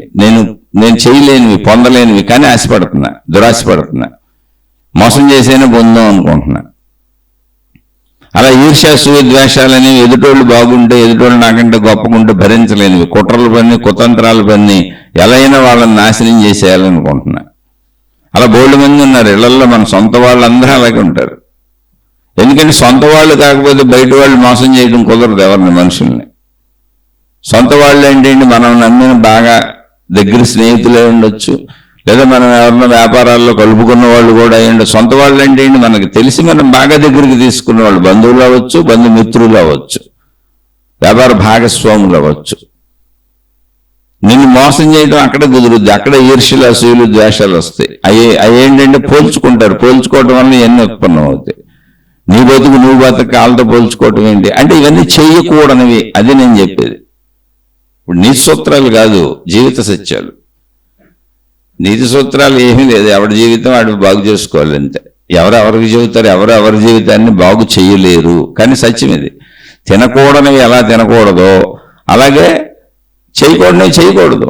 చెయ్యకూడనివి చేయకూడదు అంటే వినకూడనివి వినకూడదు. మంచినే వినాలి, మంచి తెలుసుకోవాలి, మంచిగానే జీవించాలి. నిన్ను నువ్వు అదుపు చేసుకోవాలి, నీలో చెడును పోగొట్టుకోవాలి, మంచిని పెంచుకోవాలి. ఎమ్మటే భయం పోద్ది. భయం ఎలా పోద్దని అడగబాకండి. మీరు మంచోళ్ళు అయిపోతే భయం పోద్ది. మంచోళ్ళు అవ్వాలి అంటే జ్ఞానంతో తెలుసుకోవాలి, ఎలా జీవించాలి, చేయొచ్చు చేయకూడదు. ఆహార పదార్థాలు తినకుండా తినట్లేదుగా మనం. అమ్మో నా ప్రాణం పోద్దేమో, నాకు ఏమైనా జరుగుద్దేమో అని తినంగా మనం. తినదగినవేగా తింటాం. అంత జాగ్రత్తగా ఉంటాం. ట్రాఫిక్లోకి వెళ్తే వచ్చే వాహనాలన్నింటికి ఎదురెళ్ళిపోగా చాలా జాగ్రత్తగా చూసుకొని బాబు ఏ ప్రమాదం జరుగుద్దో అని జాగ్రత్తగా తప్పుకొని ఎరుకుతో జీవిస్తాం కదా. సేమ్ ఇక్కడ కూడా అంతే. పనులు చేసేటప్పుడు ఎరుకుతో చెయ్యి. ఎదుటివాడికి తెలియట్లేదు, తప్పు చేసేయచ్చు, నేను తప్పు చేశాను ఎవరు అనుకోబాక. నీ మనసే నీకు శిక్ష. నీకు తెలుసుగా నువ్వు తప్పు చేసావని అది భయం కింద మారిపోద్ది. నీకు తెలుసుగా నువ్వు అబద్ధం చెప్పావని అది భయం కింద మారిపోద్ది. నీకు తెలుసుగా నువ్వేం చేస్తున్నావో సమస్తం అదే భయం. నీ చెడు మొత్తం భయంగా మారిపోద్ది. ఎవరికి బయట తెలియక్కర్లా. నీకు తెలిసిందే నీకు భయంగా మారిపోద్ది, బాధగా మారిపోద్ది, దుఃఖంగా మారిపోద్ది. అదే అభద్రతగా, టెన్షన్గా, యాంగ్జైటీగా తయారైపోద్ది. అది గుర్తొచ్చి ఎప్పుడైనా నాకేమన్నా మళ్ళీ జరిగిపోద్దేమో అనిపిస్తూ ఉంటుంది. ఈ తప్పులు చేయకండి అంటే ప్రశ్న అడిగిన సోదరుడు చేసాడని కాదు, అసలు సహజంగా మనం తప్పులుగానే ఉంటాం. ఎందుకంటే మనకు పుట్టుకతో ఆధ్యాత్మిక విషయాలు జ్ఞానం తెలీదు. శరీరం నేనన్న భావంలో మనకు అవసరమైనట్టుగా అనుకూలంగా అందరినీ మలిచేసుకుందామని ప్రయత్నిస్తూ సాగుతూ ఉంటాం అంతే. ఇప్పుడు ఒక ఆధ్యాత్మికతలోకి వచ్చి ఆధ్యాత్మిక జ్ఞానం, ఆత్మజ్ఞానం తెలుసుకున్న వాళ్ళు మాత్రమే నా అనుకూలత కోసం నిరంతరం ప్రయత్నించుకోవచ్చు. కానీ అబద్ధాలు ఆడకూడదు, మోసాలు చేయకూడదు, నా పరిమితిలో ధర్మ ప్రయత్నం చేసుకు బతకాలని తెలుసుకుంటారు. ఎందుకంటే కర్మ సిద్ధాంతం పనిచేస్తుంది. నా బాధలకి, నా భయాలకి, నా కష్టాలకి, నా బాధలకి నా ప్రవర్తన, నా మనసే కారణమని వాళ్ళకి అర్థమయ్యేలా ఆధ్యాత్మికత శరీర తత్వాన్ని, మనస్సు తత్వాన్ని, శరీర శాస్త్రాన్ని, మనోశాస్త్రాన్ని తెలియజేస్తుంది. ఓహో ఇలా జరుగుతుందా నాకని అప్పుడు అనిపిస్తుంది. అప్పటి వరకు మామూలుగా మనుషులందరూ మామూలుగానే బతుకుతారు. ప్రతి మనిషి ఏదో తప్పు చేస్తూనే ఉంటాడు. ఆ తప్పుల ఫలితాలు అనుభవిస్తూనే ఉంటాం. అందుకని భయం లేని మనిషి భూమి మీద ఉండడు, తప్పు చేయని మనిషి భూమి మీద ఉండడు. ఎంతో కొంత చిన్నదో పెద్దదో అది పెద్ద విషయం కాదు. మిమ్మల్ని మీరు మార్చుకోండి. ఇప్పుడు ఇంకోటి ఏంటంటే తప్పులు చేసినా చేయకపోయినా ఏం చేసినా అసలు భయం అనేది సహజ విషయం. ఎందుకనంటే శరీరము ఎప్పుడు ఏమవుద్దో ఎవరికి తెలియదు. అనారోగ్యం ఎప్పుడు వస్తుందో ఎవరికి తెలియదు. మరణం ఎప్పుడు వస్తుందో ఎవరికి తెలియదు. దానికి ఫిక్స్డ్ డేట్లు లేవు, ఎక్స్పైరీ డేట్లు లేవు. ఇప్పుడు ఒక వస్తువు తయారు చేసినప్పుడు దాని మీద ఎక్స్పైరీ డేట్ వేస్తారు. ఒక మందులు తయారు చేసినప్పుడు దాని మీద ఎక్స్పైరీ డేట్ వేస్తారు. పలానా టైంకి తర్వాత ఈ వస్తువును వాడకూడదు, పాడైపోద్ది, ఈ లోపల వాడుకోవాలని. మనిషి ఎక్స్పైరీ డేట్ తెలియదు ఎవరికి. ఎప్పుడేం జరగచ్చు, ఇప్పుడేం జరగచ్చు, కాసేపు జరగచ్చు, లేదా 100 ఏళ్ళ తర్వాత జరగచ్చు. శరీరానికి అనారోగ్యం ఎప్పుడైనా రావచ్చు, అది కూడా తెలియదు. అందుకని ఈ తెలియదు అన్న భావన భయాన్ని సూచిస్తుంది. అది భయం కాదు, తెలియకపోవటం. మీరు తెలియదు అన్న దాన్ని అంటే భవిష్యత్తు తెలియదు, బాధ ఎప్పుడు వస్తుందో తెలియదు, భయం ఎప్పుడో, చావు ఎప్పుడు వస్తుందో తెలియదు, ఎప్పుడు ఏం జరుగుద్దో అసలు తెలియదు. ఎందుకంటే భవిష్యత్తు తెలియదు. తెలియదు అన్న దాన్ని మీరు భయంగా మలుచుకుంటున్నారు. అంటే మీకు తెలిసిన, ఇప్పుడు తెలియదు అన్నది ఖాళీ ప్రదేశం. ఫిల్ ఇన్ ద బ్లాంక్స్ అని మనకి ఒక వాక్యంలో చిన్నప్పుడు పరీక్షల్లో వస్తాయి. ఓ వాక్యం రాసి మధ్యలో ఖాళీ పెట్టి ఈ పదాన్ని పూరించండి అంటాడు.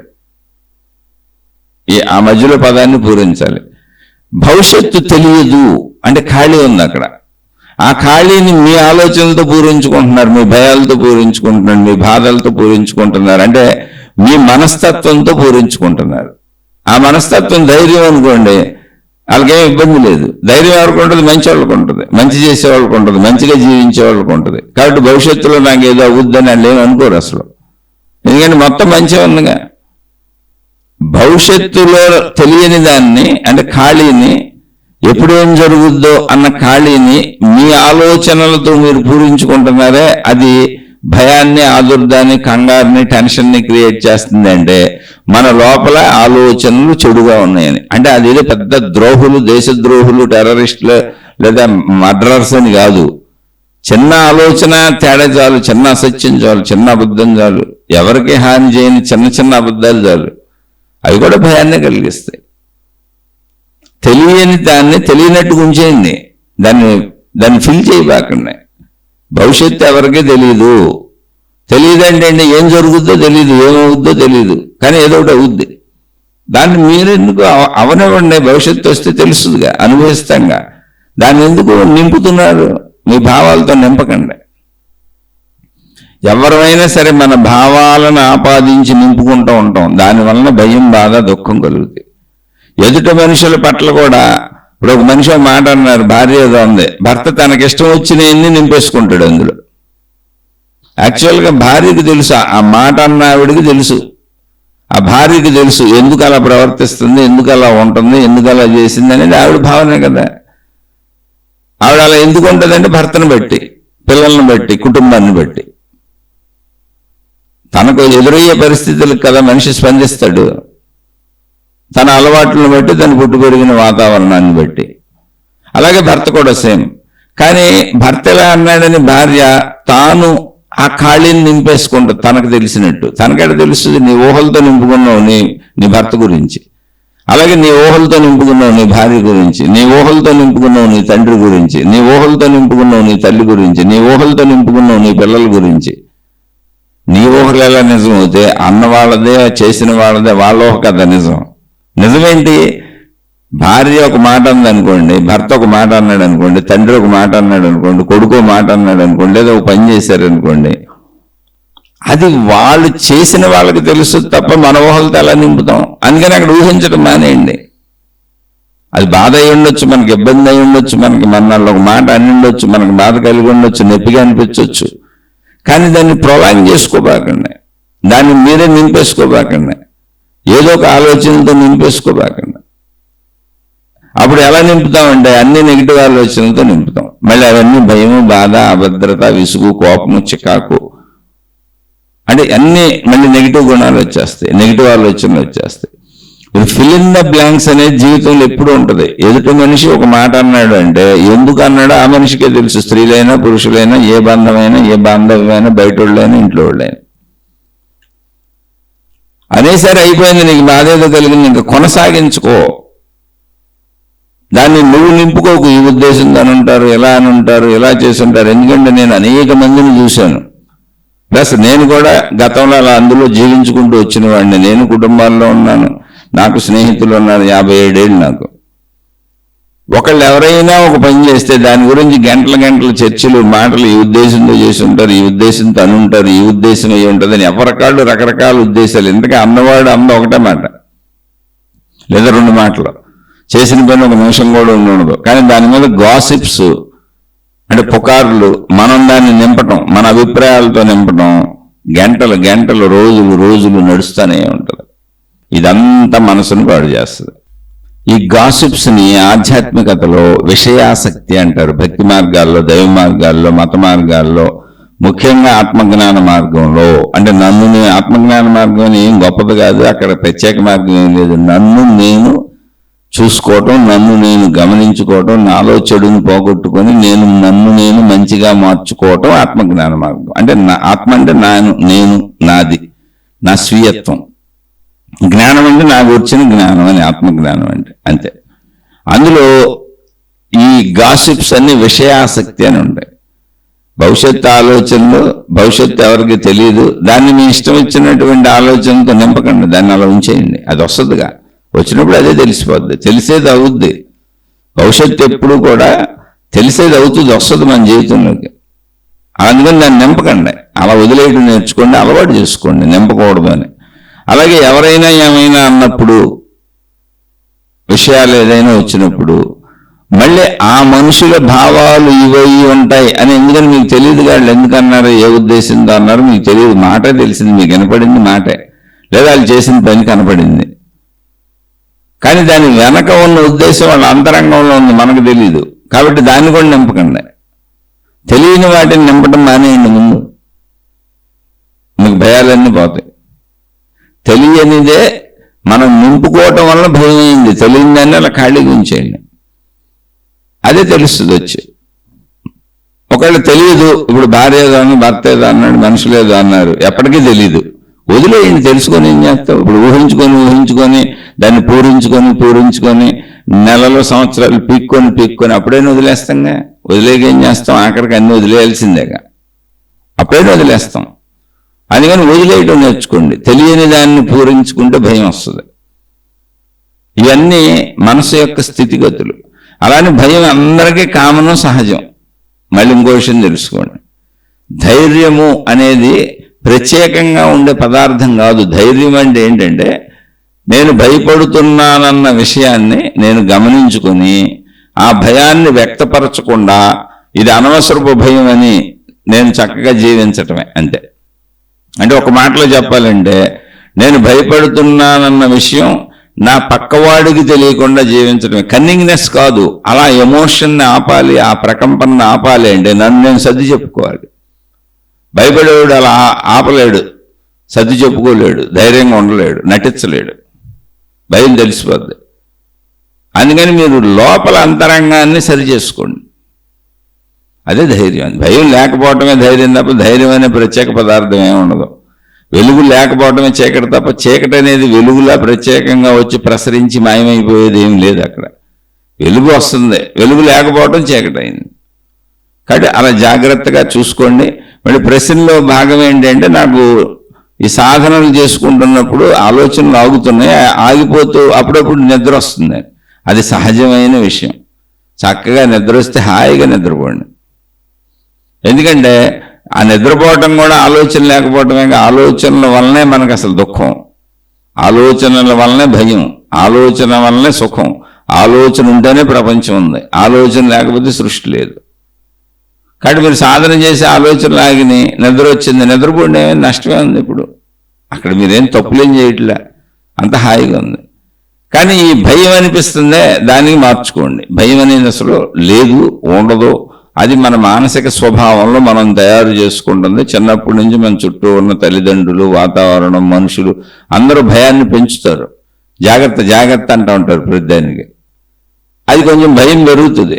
ఆ భయం పెరిగే వాతావరణంలో ఉన్నాం కాబట్టి అలా అనిపిస్తుంది. భవిష్యత్తు తెలియకపోవటం కూడా భయమే అని చెప్పాను. ఎన్ని రకాలుగా భయం కలుగుతుందో చెప్పాను మీకు ముందు నుంచి. కాబట్టి అది ప్రయత్నించండి.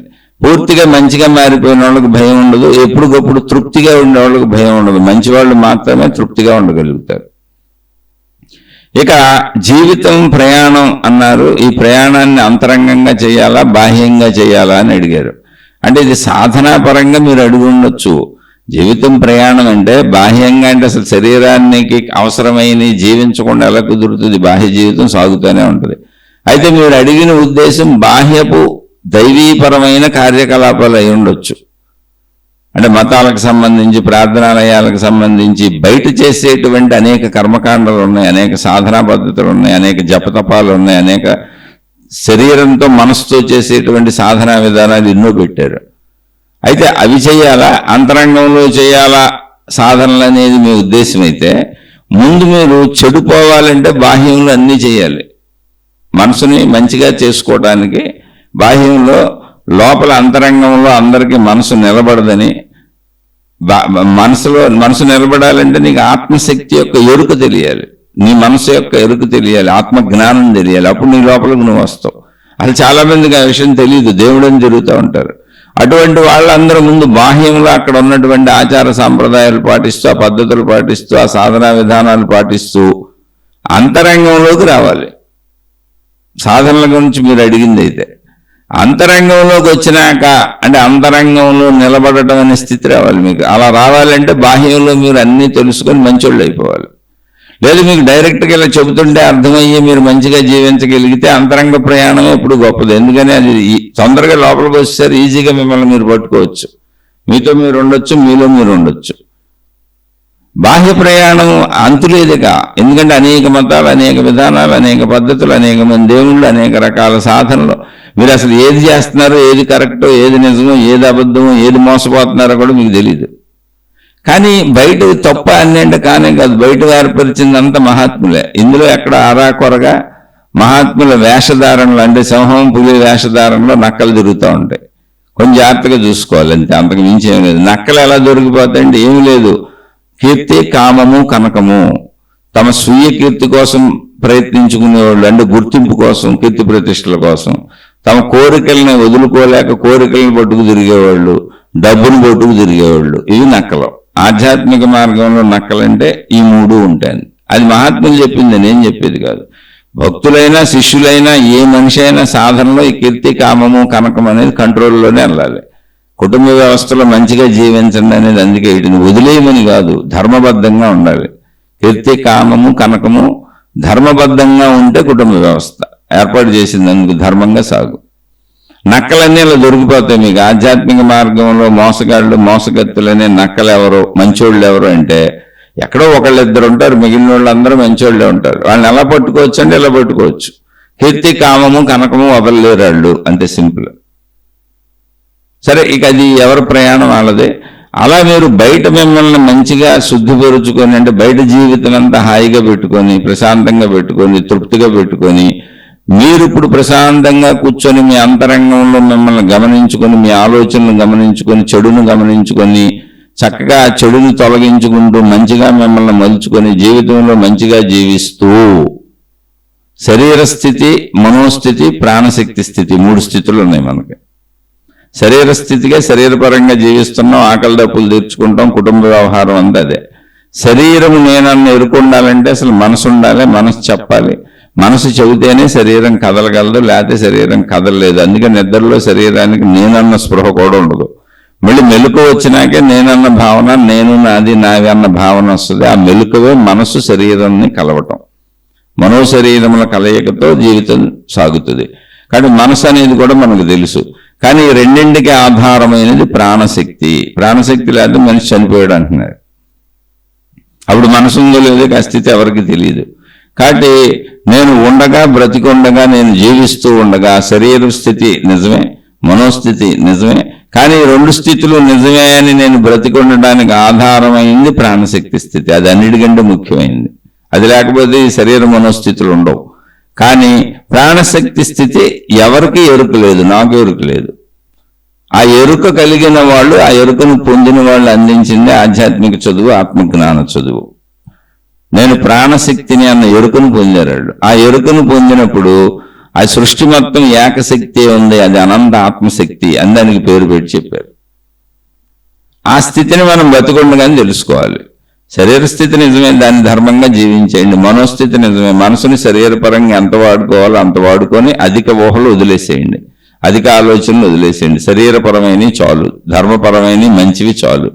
ఇంకా మిగిలిన ఆలోచనలు అది ఎన్ని చేసినా ఆ మనసుతో మనకు పని లేదు, అవి వదిలేయండి మనసుని. అలా ఇప్పుడు ప్రాణశక్తిని తెలుసుకోండి. అది మీ లోపలికి మీరు చేసే ప్రయాణం అంతే.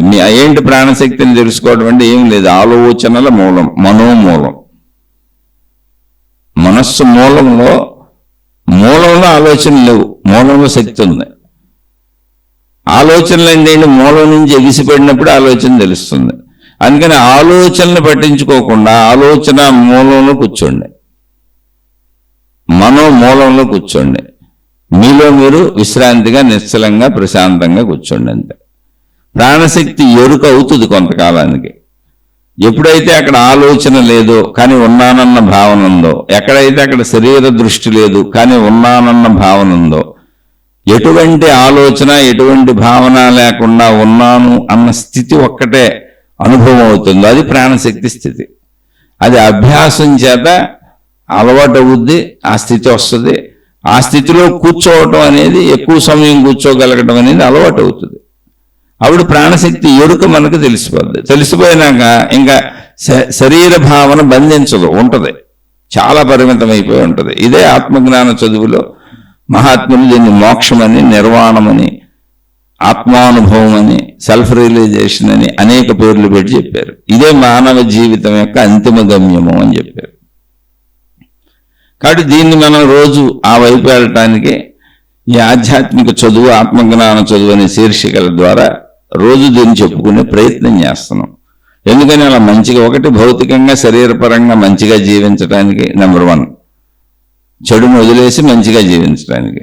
మనోపరంగా మొత్తం మనసు, మొత్తం ఊహలు, మొత్తం ఆలోచనలు నాకు అవసరం లేదు. శరీరపరంగా ఎంత మనసు అవసరమో, ఎంత ఆలోచనలు అవసరమో, ఎన్ని ఆలోచనలు అవసరం అంతవరకు వాడుకొని మిగిలిన మనసుని త్యజిస్తాను. అది ఎన్ని ఊహలైనా చేయొచ్చు, నాకు దాంతో పని లేదు. అలా వదలటం నేర్చుకోవాలి.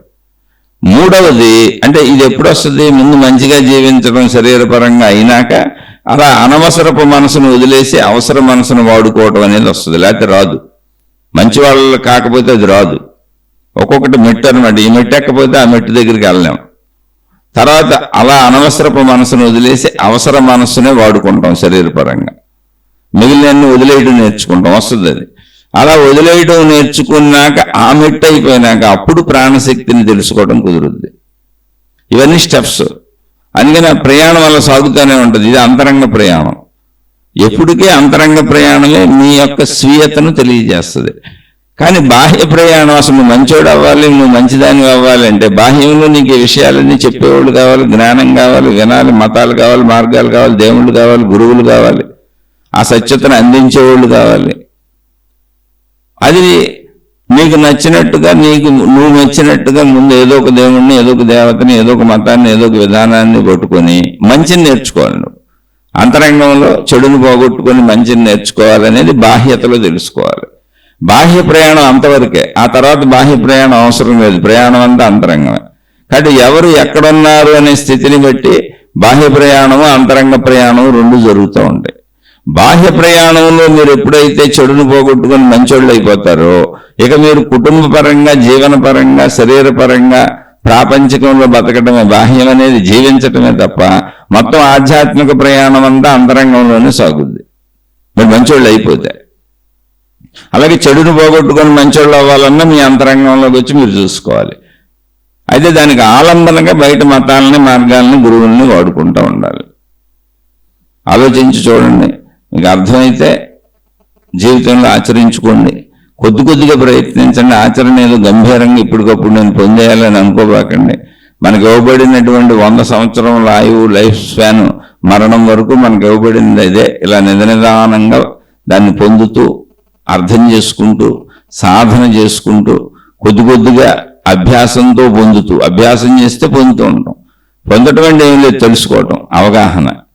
అలా కొద్ది కొద్దిగా ముందుకెళ్ళాలి. ముందు శరీరపరమైన భౌతిక జీవితం చక్కగా ఉండాలి, కుటుంబ జీవితం చక్కగా ఉండాలి. ఈ చక్కగా ఉంటే మనసు ప్రశాంతంగా ఉంటుంది. కాబట్టి ప్రశాంతంగా ఉన్న మనసులో అనవసరపు మనసును వదిలేసి శరీరపరమైన అవసర మనసును మాత్రమే ఎంచుకోవాలంటే అనవసరపు ఊహలు, ఆలోచనలు అన్నీ తీసేయాలి. వదిలేయటం నేర్చుకోవాలి. అవి వస్తూ ఉంటాయి, వదిలేయాలని. అవి పనికిరాని మనసు, అది ఊహించుకుంటుంది అంతే. అలా వదిలేసి నాకు కొన్నాళ్ళకి అది ఊహించడం మానేస్తుంది. అప్పుడు అక్కడి నుంచి ప్రాణశక్తిని తెలుసుకునే ప్రయత్నం చేయాలి. మనసే ప్రాణశక్తి. అది శరీరపరంగా పనిచేసినప్పుడు మనసు అది అంతరంగంలోకి, తన మూల స్థానంలోకి, అంటే మనోమూలము, ఆలోచనల మూలము, భావాల మూలము, జ్ఞాపకాల మూలము, అది తన మూల స్థానంలోకి వెళ్ళిపోయినప్పుడు అదే ప్రాణశక్తి. కాబట్టి మనసును పట్టుకుంటేనే ప్రాణశక్తిలోకి వెళ్తాం. అంటే మనసును పట్టుకొని శరీరం వైపు వస్తే ప్రపంచము, భౌతికము, బాహ్యంలోకి తీసుకెళ్తుంది ప్రపంచంలోకి. మనసును పట్టుకొని దాని మూలంలోకి వెళ్ళిపోతే అదే మోక్షము, అదే ప్రాణశక్తి, అదే ఆత్మశక్తి. కాబట్టి ఈ ఎటువైపు ప్రయాణించాలి అంటే బాహ్యంలోకి వెళ్ళటం సహజంగా శరీరంతో పెట్టబడింది. అక్కడి నుంచి లోపలికి చేసే ప్రయాణం మనది. అంటే బాహ్యం నుంచి లోపలికి వెళ్తూ ఉంటాం. బాహ్య సాధనలు చేయాలా, అంతరంగ సాధనలు చేయాలంటే మీరు మంచోళ్ళు అవ్వకుండా ఎన్ని సాధనలు చేసినా అంతరంగంలో సాధన కుదరదు. కాబట్టి బాహ్యంలో ముందు మీరు అన్ని తెలుసుకొని, అన్ని నేర్చుకొని మంచోళ్ళు అవ్వాలి. ఆ మంచి జ్ఞానం వినాలి, సజ్జన సాంగత్యం చేయాలి, నిరంతరం మంచి మాటలు వినాలి, మంచిలో జీవించాలి, మంచి వాళ్ళతో స్నేహం చేయాలి, మంచి మంచి పనులు చేయాలి, మంచి ప్రదేశాలకు వెళ్ళాలి. అవే పుణ్యక్షేత్రాలు. సజ్జన సాంగత్యం అంటే అన్నీ వచ్చేస్తాయి అందులో. అలా ప్రయత్నించండి, ప్రయత్నించి అర్థమైతే జీవితంలో ఆచరించుకోండి. ఆచరించుకునేటప్పుడు ఏమైనా సందేహం వస్తే తప్పకుండా అడగండి ప్రశ్నలు, ఆ సందేహాలు ఇలా విశ్లేషించుకునే ప్రయత్నం చేద్దాం.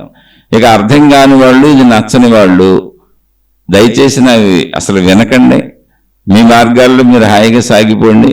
నేను అతి సామాన్య మానవుణ్ణి, నాకు ఎటువంటి అనుభవం లేదు, నేను ఏ గురువుని కాదు, నేను ఏ స్వామిని కాదు, నాకు అసలు ఏమి తగిలించకండి దయించి. నేను మామూలు మనిషిని, అందరిలాంటి మామూలు మనిషిని. ఇప్పుడేదో మహాత్ములు అయిపోవాలి, గురువులు అయిపోవాలి, తగిలించుకోవాలి అనేదంతా కూడా అతి. నన్ను నేను బంధించుకుంటున్నాను. మళ్ళీ నేను బోర్డు, నాకు నేనే బోర్డు తగిలించుకుంటా గురువు నేను. కొంతమంది వాళ్ళని వాళ్లే స్వామిని సంబోధించుకు మాట్లాడుతూ ఉంటారు, వాళ్ళని వాళ్లే గురువు గారిని సంబోధించుకు మాట్లాడుతుంటారు. వాళ్ళే అంటే ప్రజలందరూ అలా పిలవాలని కోరిక. ఇంకా మేము గురువులు అయిపోయాం, స్వాములు అయిపోయాం, మహాత్ములు అయిపోయాం, వాళ్ళని వాళ్లే అలా సంబోధించుకుంటూ ఉంటారు. సరే, ఏదో గుర్తుకి మనిషికి బతకటానికి పేర్లు పెట్టుకున్నాం అంటే ఆ పేర్లతో సంబోధించుకోవడం చాలు. మనకైతే అసలు అవసరత కూడా లేదు, ఎందుకంటే ఇది యూట్యూబ్లో సాగుతుంది. మీరు ఎక్కడో కూర్చొని వినొచ్చు, నేను ఎక్కడో కూర్చొని చెప్పొచ్చు. మీకు అవసరమైంది ఆ సబ్జెక్టే తప్ప నాతో మీకు పని లేదు, మీతో నాకు పని లేదు. ఇందులో మంచి ఉంటే తీసుకోండి, చెడు ఉంటే వదిలేసేయండి. నేను అతి సామాన్యుడను, నాకు ఏమి నాకు గురువు గారని స్వామి అని కొంతమంది కామెంట్స్లో పెడతా ఉంటారు. దయించి నాకేమి తొడక్కండి, నాకు అక్కర్లేదు ఇవి. నేను సామాన్యుడిని, నేనే చెబుతున్నాగా, అతి సామాన్యుడిని.